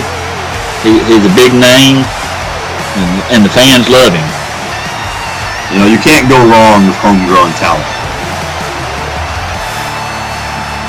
And he wears that hood, because, I mean, you know, he's a snake. He's a snake in the grass now. The fans love him. He wears that hood, it's kind of like a hood of a cobra. Speaking of a cobra, his opponent tonight is somebody he's going to have to keep his eye on. He's going to have those snake-like reflexes to get past Rudo here. Well, yeah, Rudo's no slouch at all. He's been around in CWS and made a name for himself as a I guess a hitman, so to speak, or a hired mercenary. So he's a tough one. I'll tell you the thing that impresses me the most here about Rudo. Rudo is a by-the-book technician. This guy can twist you in knots and just pick apart your limbs, break them off to his will. That he can, and he's got one of the most deadly finishers in all of submission finishers in all of wrestling history, using that Ric Flair-like figure 4 leg lock. No, you can't go wrong with the figure 4 leg lock, and somebody with the adept abilities of Rudo, he applies that. Yeah, that's a good night. You're either tapping out or you ain't walking home. No, you're not. Otherwise, you're gonna have some crippled legs.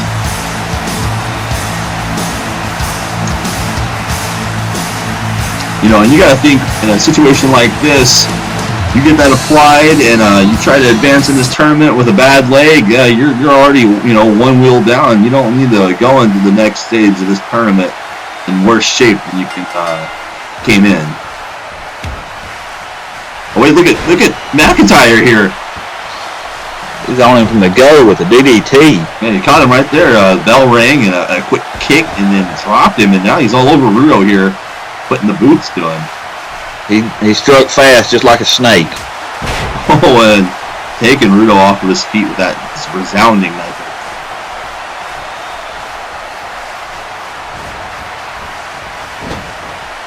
Rudo needs to wake up a little bit here. He might be the one going to sleep earlier tonight. Well, Rudo made some comments on our GSF Facebook page whenever this match was announced that he was going snake hunting. I don't know, maybe Chris McIntyre didn't take too kindly to those comments. Well, this is kind of some of the attention that we talked about earlier that's kind of become a full circle here with like Roger Terry and Mason Kronik here. Rudo is not an original GSF.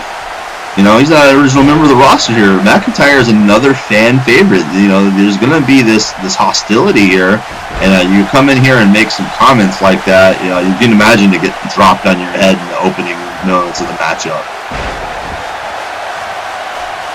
Yeah, everybody wants to make a good showing for the hometown crowd here tonight, and so far everybody has done just that.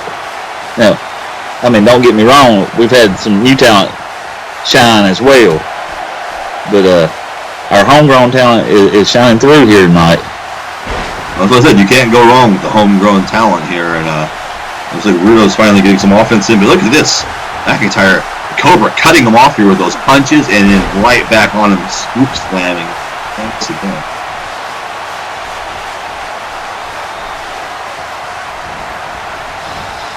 Got an Irish whip. What's he gonna do here? Oh, look at this. Playing hangman with him here. Oh, this is innovative. Oh, with a neck breaker type maneuver. Oh, wait a second, McIntyre.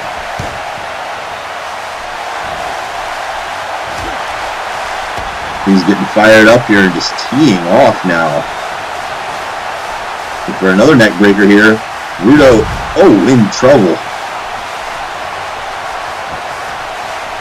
He's been on Rudo since opening deal here. Rudo hasn't got a whole lot of offense in, but I look for things to change soon. Well, we've seen in some of our earlier matches here, McIntyre needs to pace himself. Now, he's a veteran, and I'm not questioning his ability and his cardio, but yeah, you don't want to burn yourself out early here. Again, we talk about Rudo with that submission ability. You wear yourself out. Maybe that's what Rudo's counting on. Then all he has to do is just pick the leg, and it's his ball game there. Nice, look at that. Turn him around, put him right back into that power slam. Blow. Well, the referee might need to look at that one a little bit closer there. McIntyre needs a little bit of a warning, rope him back in, and he doesn't need to disqualify himself. Those statements made by Rudo might be really getting to him here. Oh my gosh, it just hangs him out to dry on the top rope. He wanted, he's not a man of a whole lot of words, but I'm sure that got under his skin. Oh, did you see that? I did, and that was a kick right to the knee. Not only that, as soon as he went to catch his footing on the ring apron there, Rudo immediately kicked his feet out from underneath of him. That's dangerous. He can twist an ankle, roll a knee. That's just what Rudo needed, though, to get momentum swinging his way. Look at this, that spike DDT there on the outside of the ring now, and then it's showing off a little bit. McIntyre has got enough to do for Barricade. Is he going for a high fly maneuver? He needs to be careful now. He doesn't want to. Okay, he doesn't want to hang himself out there on the barricade if he misses, or worse, landing those steps if he comes up short. I think he thought twice about it. Again, I said you don't want to go into the next stage of this tournament with a bad leg. You know, you can't risk an injury this early in this round robin invitational here. Oh my gosh, he's got a teardrop suplexes him on the floor.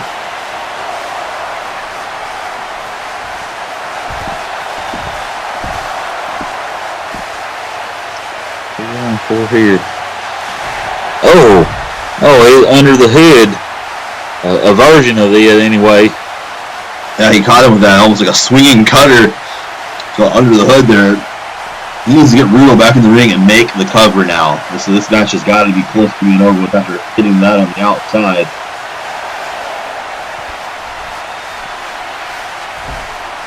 A 7 count. Yeah, McIntyre needs to get back in. He was getting close there on his own. Now here, there's the cover there. Just a 2 count. Rudo, one thing about this man, he's resilient. I feel like he was just kind of biding his time here. I mean, he's taking these licks, but you know his sand has got to be dripping out of that hourglass too. He needs to do something here. If he's got a plan, he needs to execute it.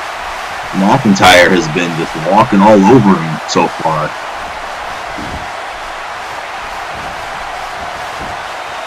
Wait a second here. Cobra. Oh, drops the knee right to the face. That'll tear you up in a minute. Oh, finally, Rudo gets some offense going though. He countered it again. A beautiful catch for catch wrestling here between these two. Oh, Rudo. Oh wow, what a shot that was. Oh, Rudo here. Oh no. Oh, this is dangerous. A spike pile driver. That laid him out for a moment. McIntyre almost turned inside out there. So dangerous, being spiked right on top of the head with all the body weight coming down on top of you. He's still fighting here though. Look, McIntyre here. Go for a ride. Snap suplex from Rudo. Rudo's chaining it together now. Starting to get some momentum. Look at it. Oh, he picked the leg. He picked the legs. He swept the legs here. And this is dangerous. This is not where McIntyre needs to be. He needs to reach back and grab the ropes. He does. But barely. I didn't see him reach those ropes just now. He might not have reached those ropes. The referee's calling it, so I'm going to go with the official here. He was close. Oh, Rudo with that leg drop. McIntyre's still down. His leg might be more hurt than we realized here because it's taken. He barely rolled the shoulder up there on that kick out.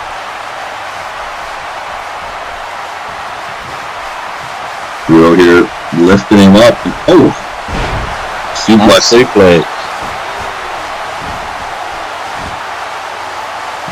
I think Rudo's starting to go to work now. Yeah, I said maybe that was his plan. He weathered the early storm here, and now he's trying to turn things around. Oh, there it is again. McIntyre here. Oh, wait. Cobra clutch. The Cobra clutch. Cobra clutch slam. Beautiful. An innovative maneuver here from the Cobra.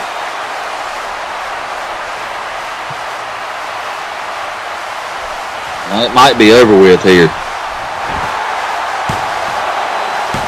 And it is. Rudo gave it his all, but McIntyre showing why he's a fan favorite here in GSF. There, I think that was the turning point right there. Under the hood on the outside of the ring. I mean, these two men, like I said, Rudo stirred some stuff up, I think, whenever he said he's going snake hunting. I don't think he took too kindly to that. You see that pile driver there from Rudo, but he still couldn't put away McIntyre and the Cobra right there. Cobra clutch slamming him into the canvas.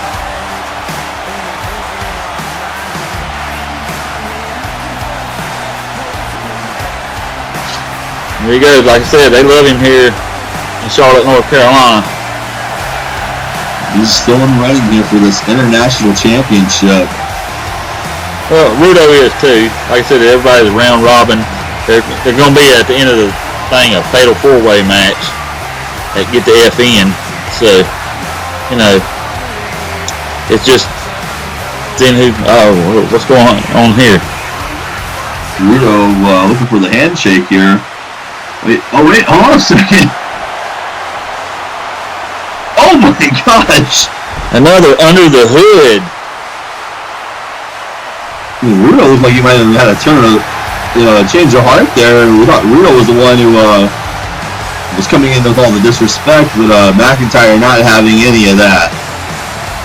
You can't trust a snake.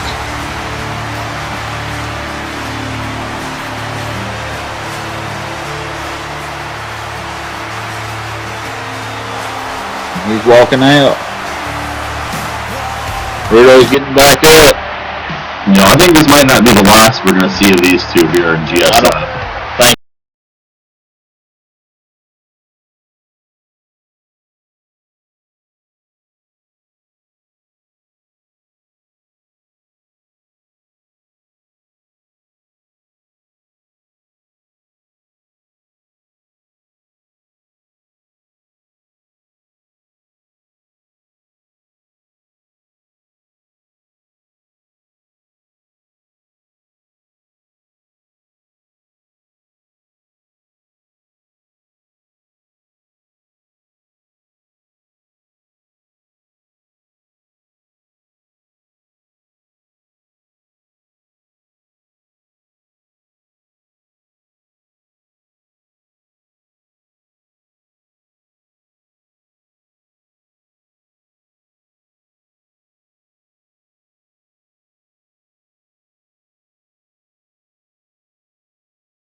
We're back, and let's show you what happened just moments ago. This is right after a hard-fought match here between Rudo and Chris McIntyre. Look at this. McIntyre says, sure, I'll shake your hand, but you don't shake hands with the Cobra. No, you don't shake hands with the Cobra at all. You stick your hand like you're going to get bit, and that's what happened. And, and that wasn't the end of it. I mean, as he was walking away, he's still talking trash to Rudo. And right now we have Don Hollywood making his way to the arena, and he's taking on Krack tonight.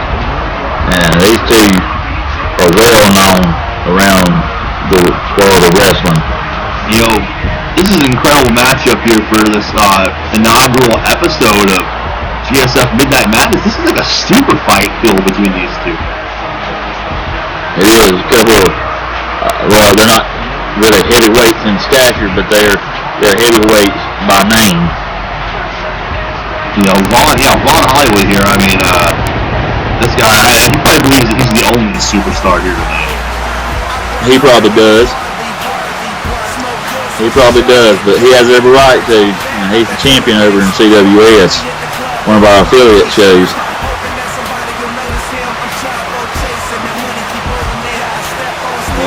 I'm a fan of J Krack. I said it at the top of the show here. I believe everybody, maybe other than Vaughn Hollywood's a fan of J Krack. But if Vaughn Hollywood connects to that Rodeo Drive, we're all going to be singing a sad song of defeat for our hero J Krack here tonight. He's liable to make his own star on the Hollywood Walk of Fame. Oh, here he comes. J Krack, the man. I've seen this man take some incredible risks in his time in the ring. I've seen him do some pretty outlandish things in his time in the ring. But his vest says it all right there. J Krack, yeah, if there's one thing he's not, it's whack. Krack ain't whack.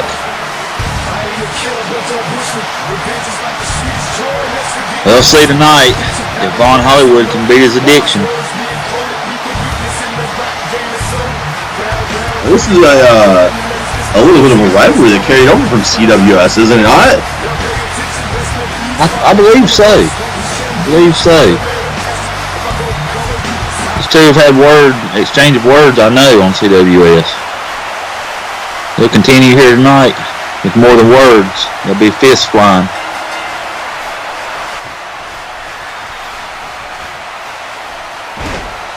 They're about to start flying. Oh, look, Vaughn Hollywood was going for it, but J Krack cuts him off the backbreaker. Big clothesline. Yeah, definitely cut him off there with that one quickly. Vaughn Hollywood's trying to just slow him down here, hammering him back towards the turnbuckle and shoots him across to the opposite side. Let's wait, Vaughn Hollywood. High risk here, beautiful moonsault. I didn't realize Vaughn Hollywood was quite as agile as he is. He's agile and he favors that knife edge chop as well as he just cut J Krack down again. Look, oh my goodness. Just hammering blows there. When you said the fists were going to fly, you weren't kidding. Vaughn Hollywood going straight to fisticuffs. J Krack trying to turn things around here. A little bit of success already. Oh, knee straight to the face. You can break a man's nose that way.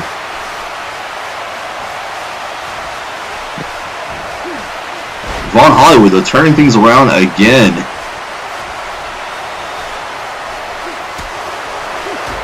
And again, laying in these heavy punches. Well, goes to work on the leg. And at this point, he's content with just picking apart J Krack. Leg, hammering with these punches to the head, and rolls him out of the turnbuckle here on the opposite side now. It looks like he's going for another moonsault. Oh, we got 2 for 2 on that moonsault now.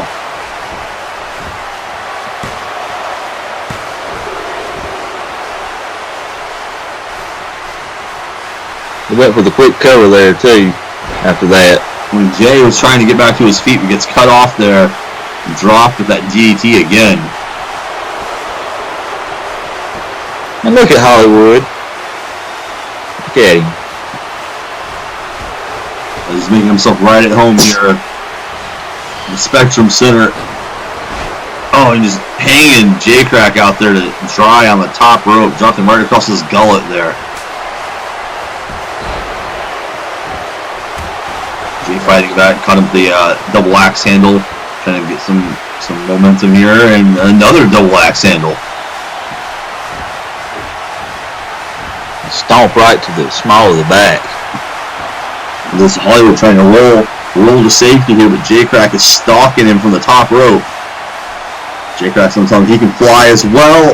Diving bionic elbow, just stomping down with that one. No, Jay's working on the arm quick. Now this is where Jay finds his wheelhouse. And he's got a mean streak in him too. Did you see that? Just how he's just slamming his head into the mat. Mean streak. Don't let J Krack fool you. He's a light-hearted guy most of the time, but he's got a real mean streak in him when he wants to have. Oh, Krack is all fun. Until he's in the center of that ring, and then he turns the switch on, and he definitely has it. Well, definitely. You know, I would say he's the strong and silent type, but we all know that Krack's pretty loud most of the time. He's not the silent type at all.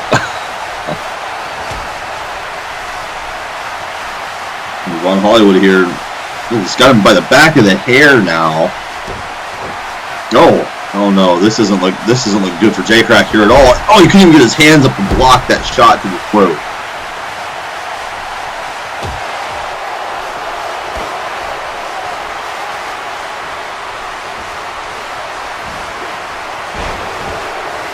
Nice reversal by Krack. Just pulling Hollywood away from the ropes here, makes the cover. Too early for that. Too early for that quick count. I guess he thought maybe he could pull a quick one.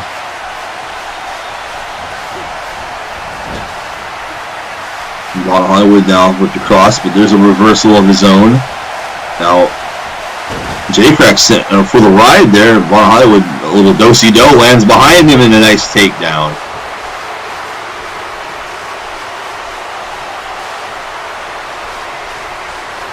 What's he taking him? This has been mainly Von Hollywood in this match thus far, and he slows things down here with this nice chin lock.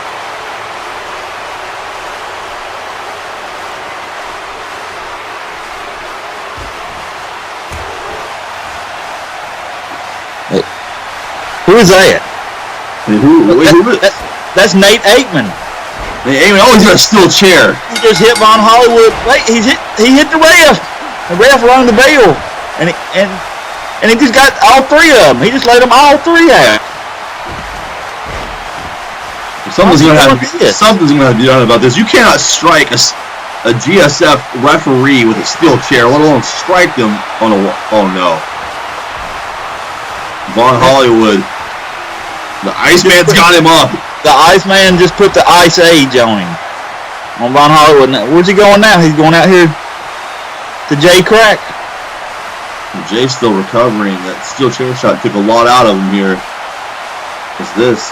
Aikman, oh. He's thinking here he's got him trapped up against that barricade. Oh no. Jay can't even defend himself against the barricade there. Von Hollywood's still down in the middle of the ring. Oh god, not on the outside here. You gotta be kidding me. He's got him up.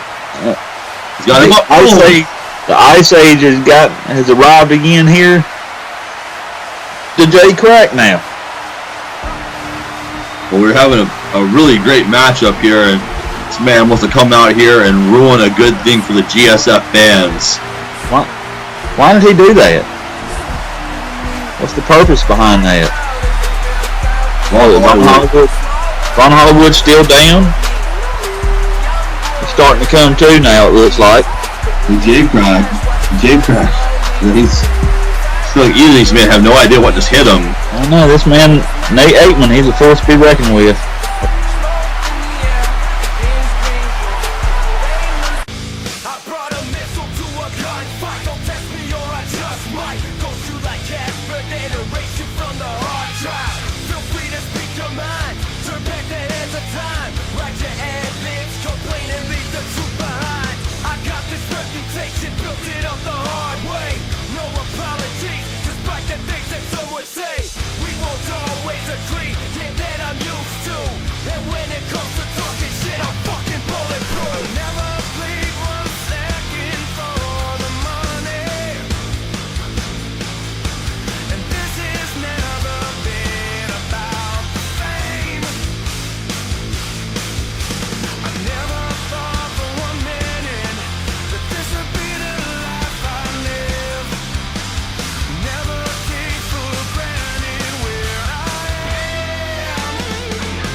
There goes Bruiser walking to the car with his knee. Oh!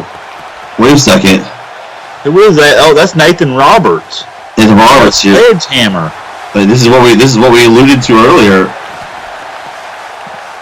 Yeah, with this kind of championship, anything can happen at any time.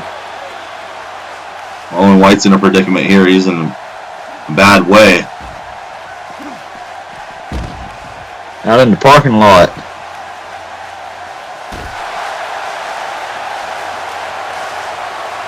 I'm surprised he didn't go for the cover immediately after nailing him with that sledgehammer 3 or 4 times. Where's he taking him? Looks like he's taking him directly to the ambulance.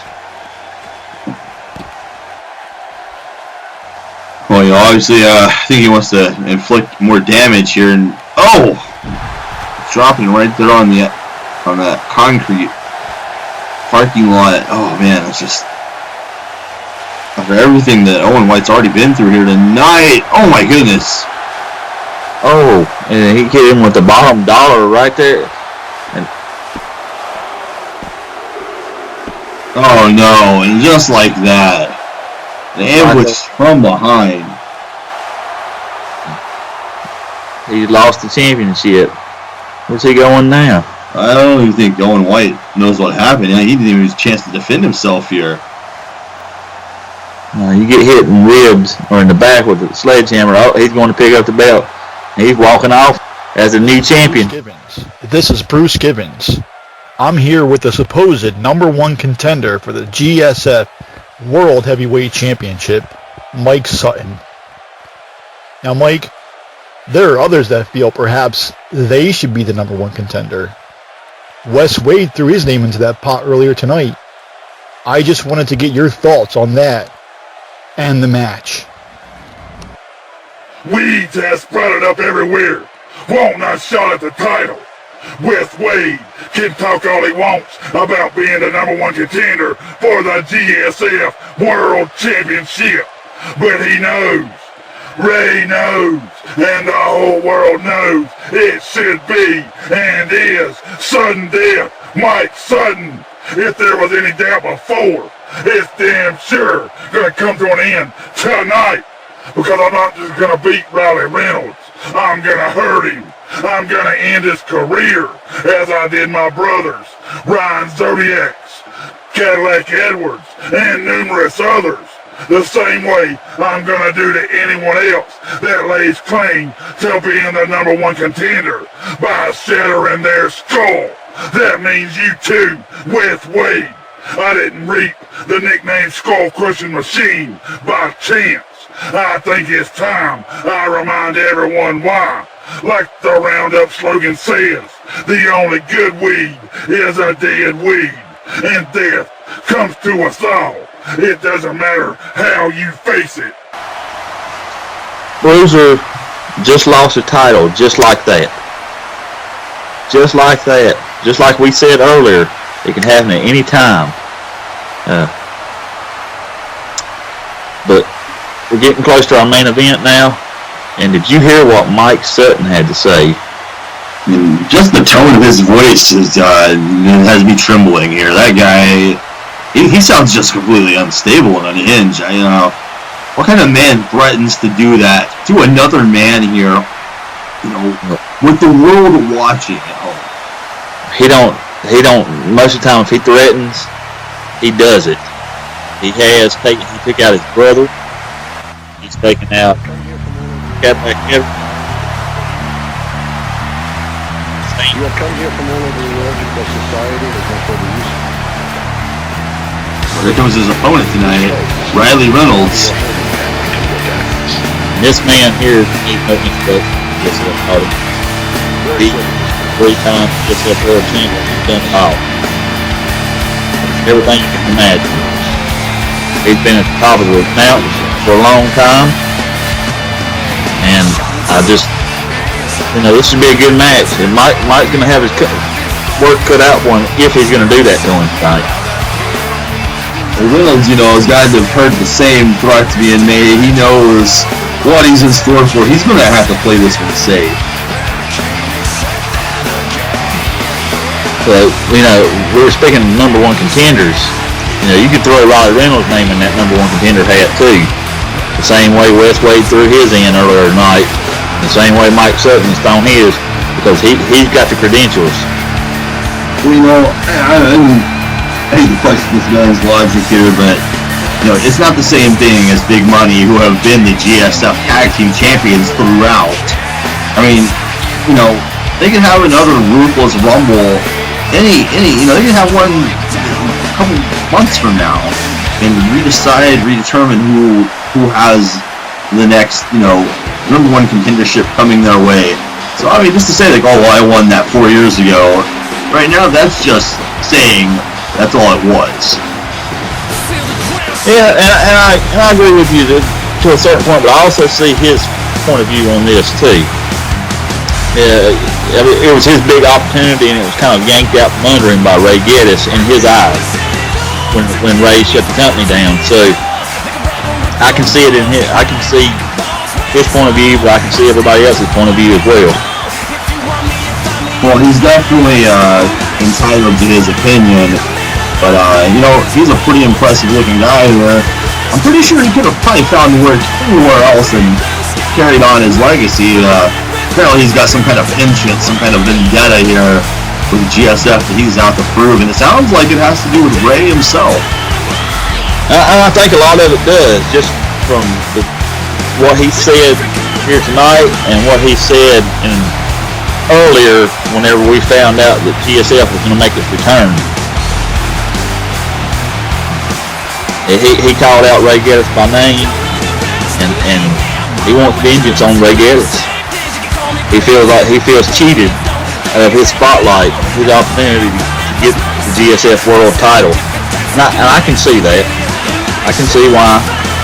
Do I believe he needs to crush Riley Reynolds' skull? No, I don't think he needs to do that tonight. Just to prove a point, that's what he's trying to do. If he wants to prove a point here tonight, he's got a couple options. He could try to submit Reynolds, or how about just going with a good old-fashioned 1-2-3 count, get your arm raised, go to the back, and find out if you're still number one contender like everybody else is doing. We got plenty of men out here tonight. We've done things the right way.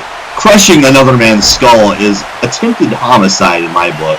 That's not how you go about getting a championship match in a wrestling promotion such as GSF. I don't think it is either, but Sutton's never played by the rules. Starting the day he did that to his brother, he's been a changed man ever since then, and just had this mean streak, just wanting to hurt people ever since then. Him and his brother were a long-time tag team beforehand and won numerous titles. And he just snapped one day on him. Pretty mad we hadn't seen Dwayne since then.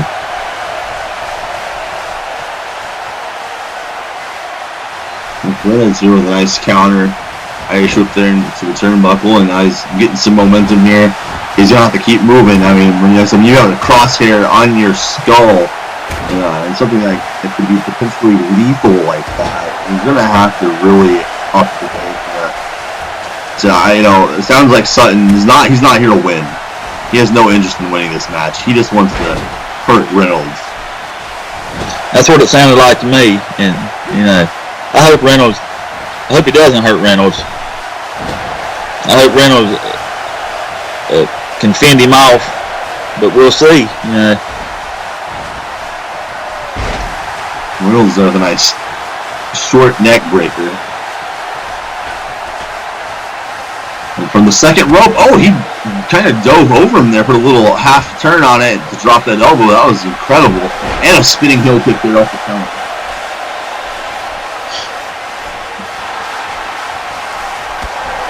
That's one thing about it.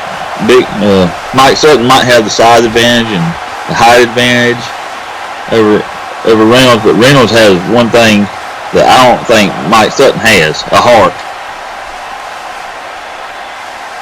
He has plenty of heart. I'm sure Sutton would be the one to make the argument that he doesn't need a heart to win this. A shot there into that barricade. But he needs to have a brain though. because you want to call yourself the contender to the World Championship. Losing this match, being counted out, disqualified. In my book, again, that doesn't make you a contender. That just makes you a loser. Oh, and he just threw him onto those steel steps just now. His legs just bounced off of it. He's not done with him. They're just kind of ragdolling him back into the ring. Oh, and just punches and elbows right to the skull.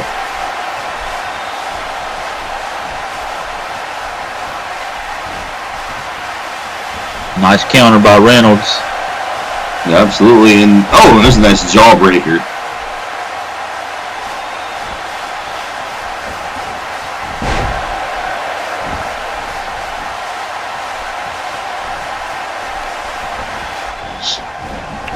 Say, oh, Reynolds, I was going to say, he's been holding his own, but there was a nice counter by Sutton, pulling the ropes down for a low bridge there. He fell hard on that floor. Oh, no, Oh, straight into the ring post. Yeah, just that solid thud there. You could hear his head bouncing off that post. He couldn't get his hands up in time to block. Here goes our announce table again. The announce table, they put it back together for us, but I don't think it's holding as well as it did earlier after what we saw in that Madness Championship match. It looks like it's just held together with some duct tape and a little bit of crazy glue right now. Thank God we got those good old boys' ingenuity out here. That's a quick fixer-upper there. It is. Duct tape will fix anything. Well, yes. Oh, sudden death there, that big scoop slam.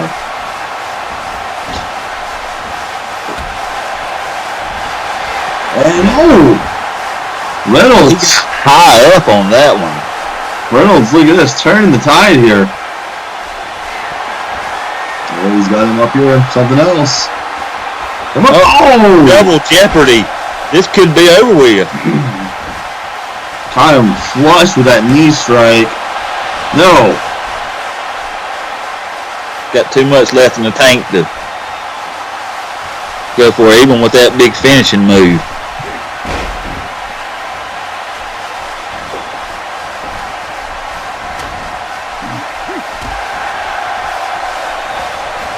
Reynolds trying to stay on top of him here.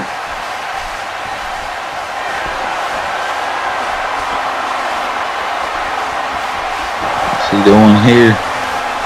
He's going for a big. Yeah, look at this from the top. Whoa, my gosh! It looked like he hurt himself.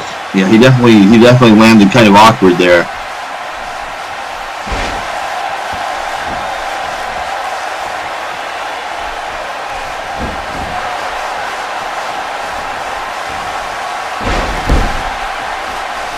Reynolds is all over him here. They're really starting to build up the momentum. Sutton just keeps getting back up. Head.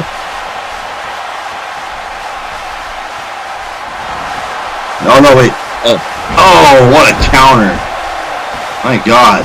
That could be something that turns the momentum. That was a high-impact move there. Yeah, he landed right on the back of his neck. And oh, no. He hit the back of his head on the mat there coming off of that.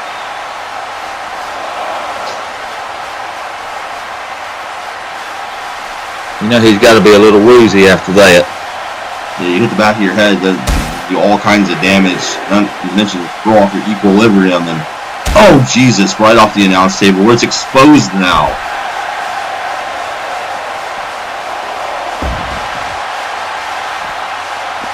He still got time to jump up like that. Still had a little pep in his step. Reynolds did. Look at these two just go back and forth. Reynolds is doing the wise thing here to get back in between the ropes. He needs to keep Sutton away from all of the dangers of the outside of the ring. No, you can't waste time with this big man. You can't showboat, Reynolds. Like I said. Oh no! Oh my gosh! Oh! Death wish. The death wish. Now we know what's coming now. Mike Sutton here. Oh no, look at this. Oh my God. Death comes to all.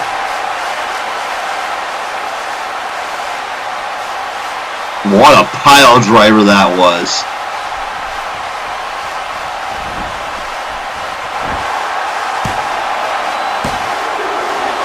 Oh, he kicked out. He kicked out emphatically there, getting that shoulder up. Showing the referee that he still has signs of life. Sutton just stalking him. He's going for it again. Oh no, not another one of these. Oh my God.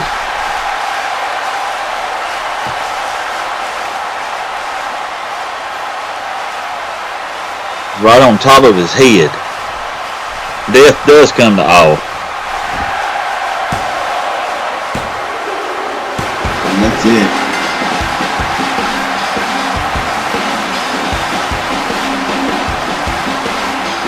It was a heck of a match between these two. Hopefully see Reynolds here. He had some signs of hope here and some big offense, a couple different intervals, but he just could not keep Mike Sutton down. And death comes for all tonight. It came for Reynolds.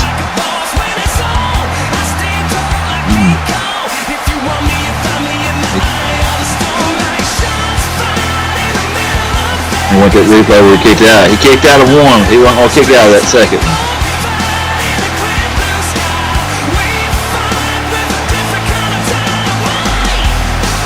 You don't see too many people, once he gets a hold of you on that move, kick out anyway.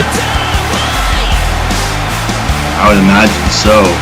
Mike Sutton making good, on some of his words here tonight. And I think that he's, hold on a second. Well, this match is over with. You already won the match, Mike Sutton. What are you thinking here?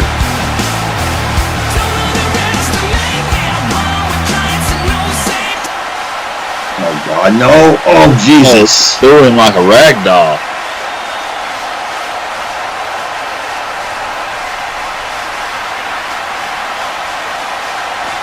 Oh, threw him into the ring.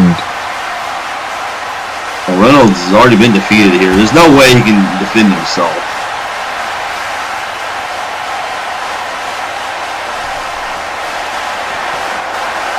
No, not on the outside. Oh, no, anything with this. Anything with this. On the outside, he just did death come to all on the outside, and Reynolds, he's just lying motionless. Yeah, he's not moving here. But it doesn't look like Sutton's through. Reynolds somehow trying to get up only to his hands and his knees there, but oh no. Oh!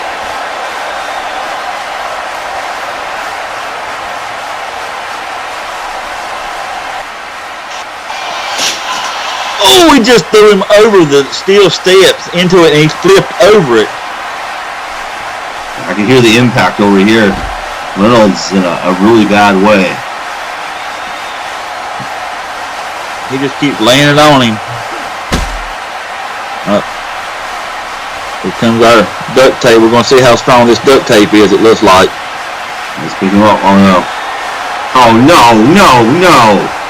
No, anything with this. Anything. Oh Jesus.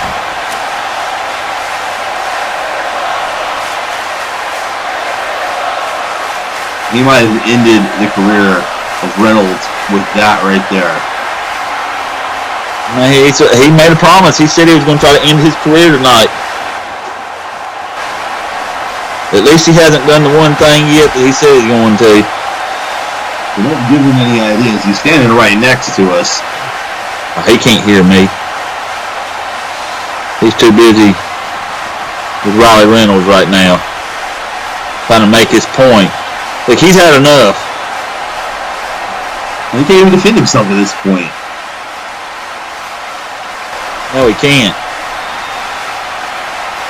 Oh no! Oh God! This is gonna happen. No, don't do it! Don't do it! Oh, and he just busted him open there too. There's nowhere for Reynolds to go. Krack against that ring post. Oh my God. Now he's going to take the time to sit here and gloat. Well, something's got to be done about this. Reynolds needs serious medical attention for trauma right now.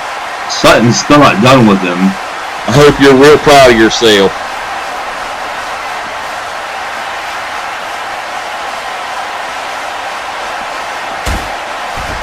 You're still not done. That's enough. That's enough, Mike. Straight to the head again. I don't know if he scratched his skull, but I can guarantee he's got a concussion. He's definitely done all sorts of trauma and damage here. Oh no, don't tell me he's going to do it again.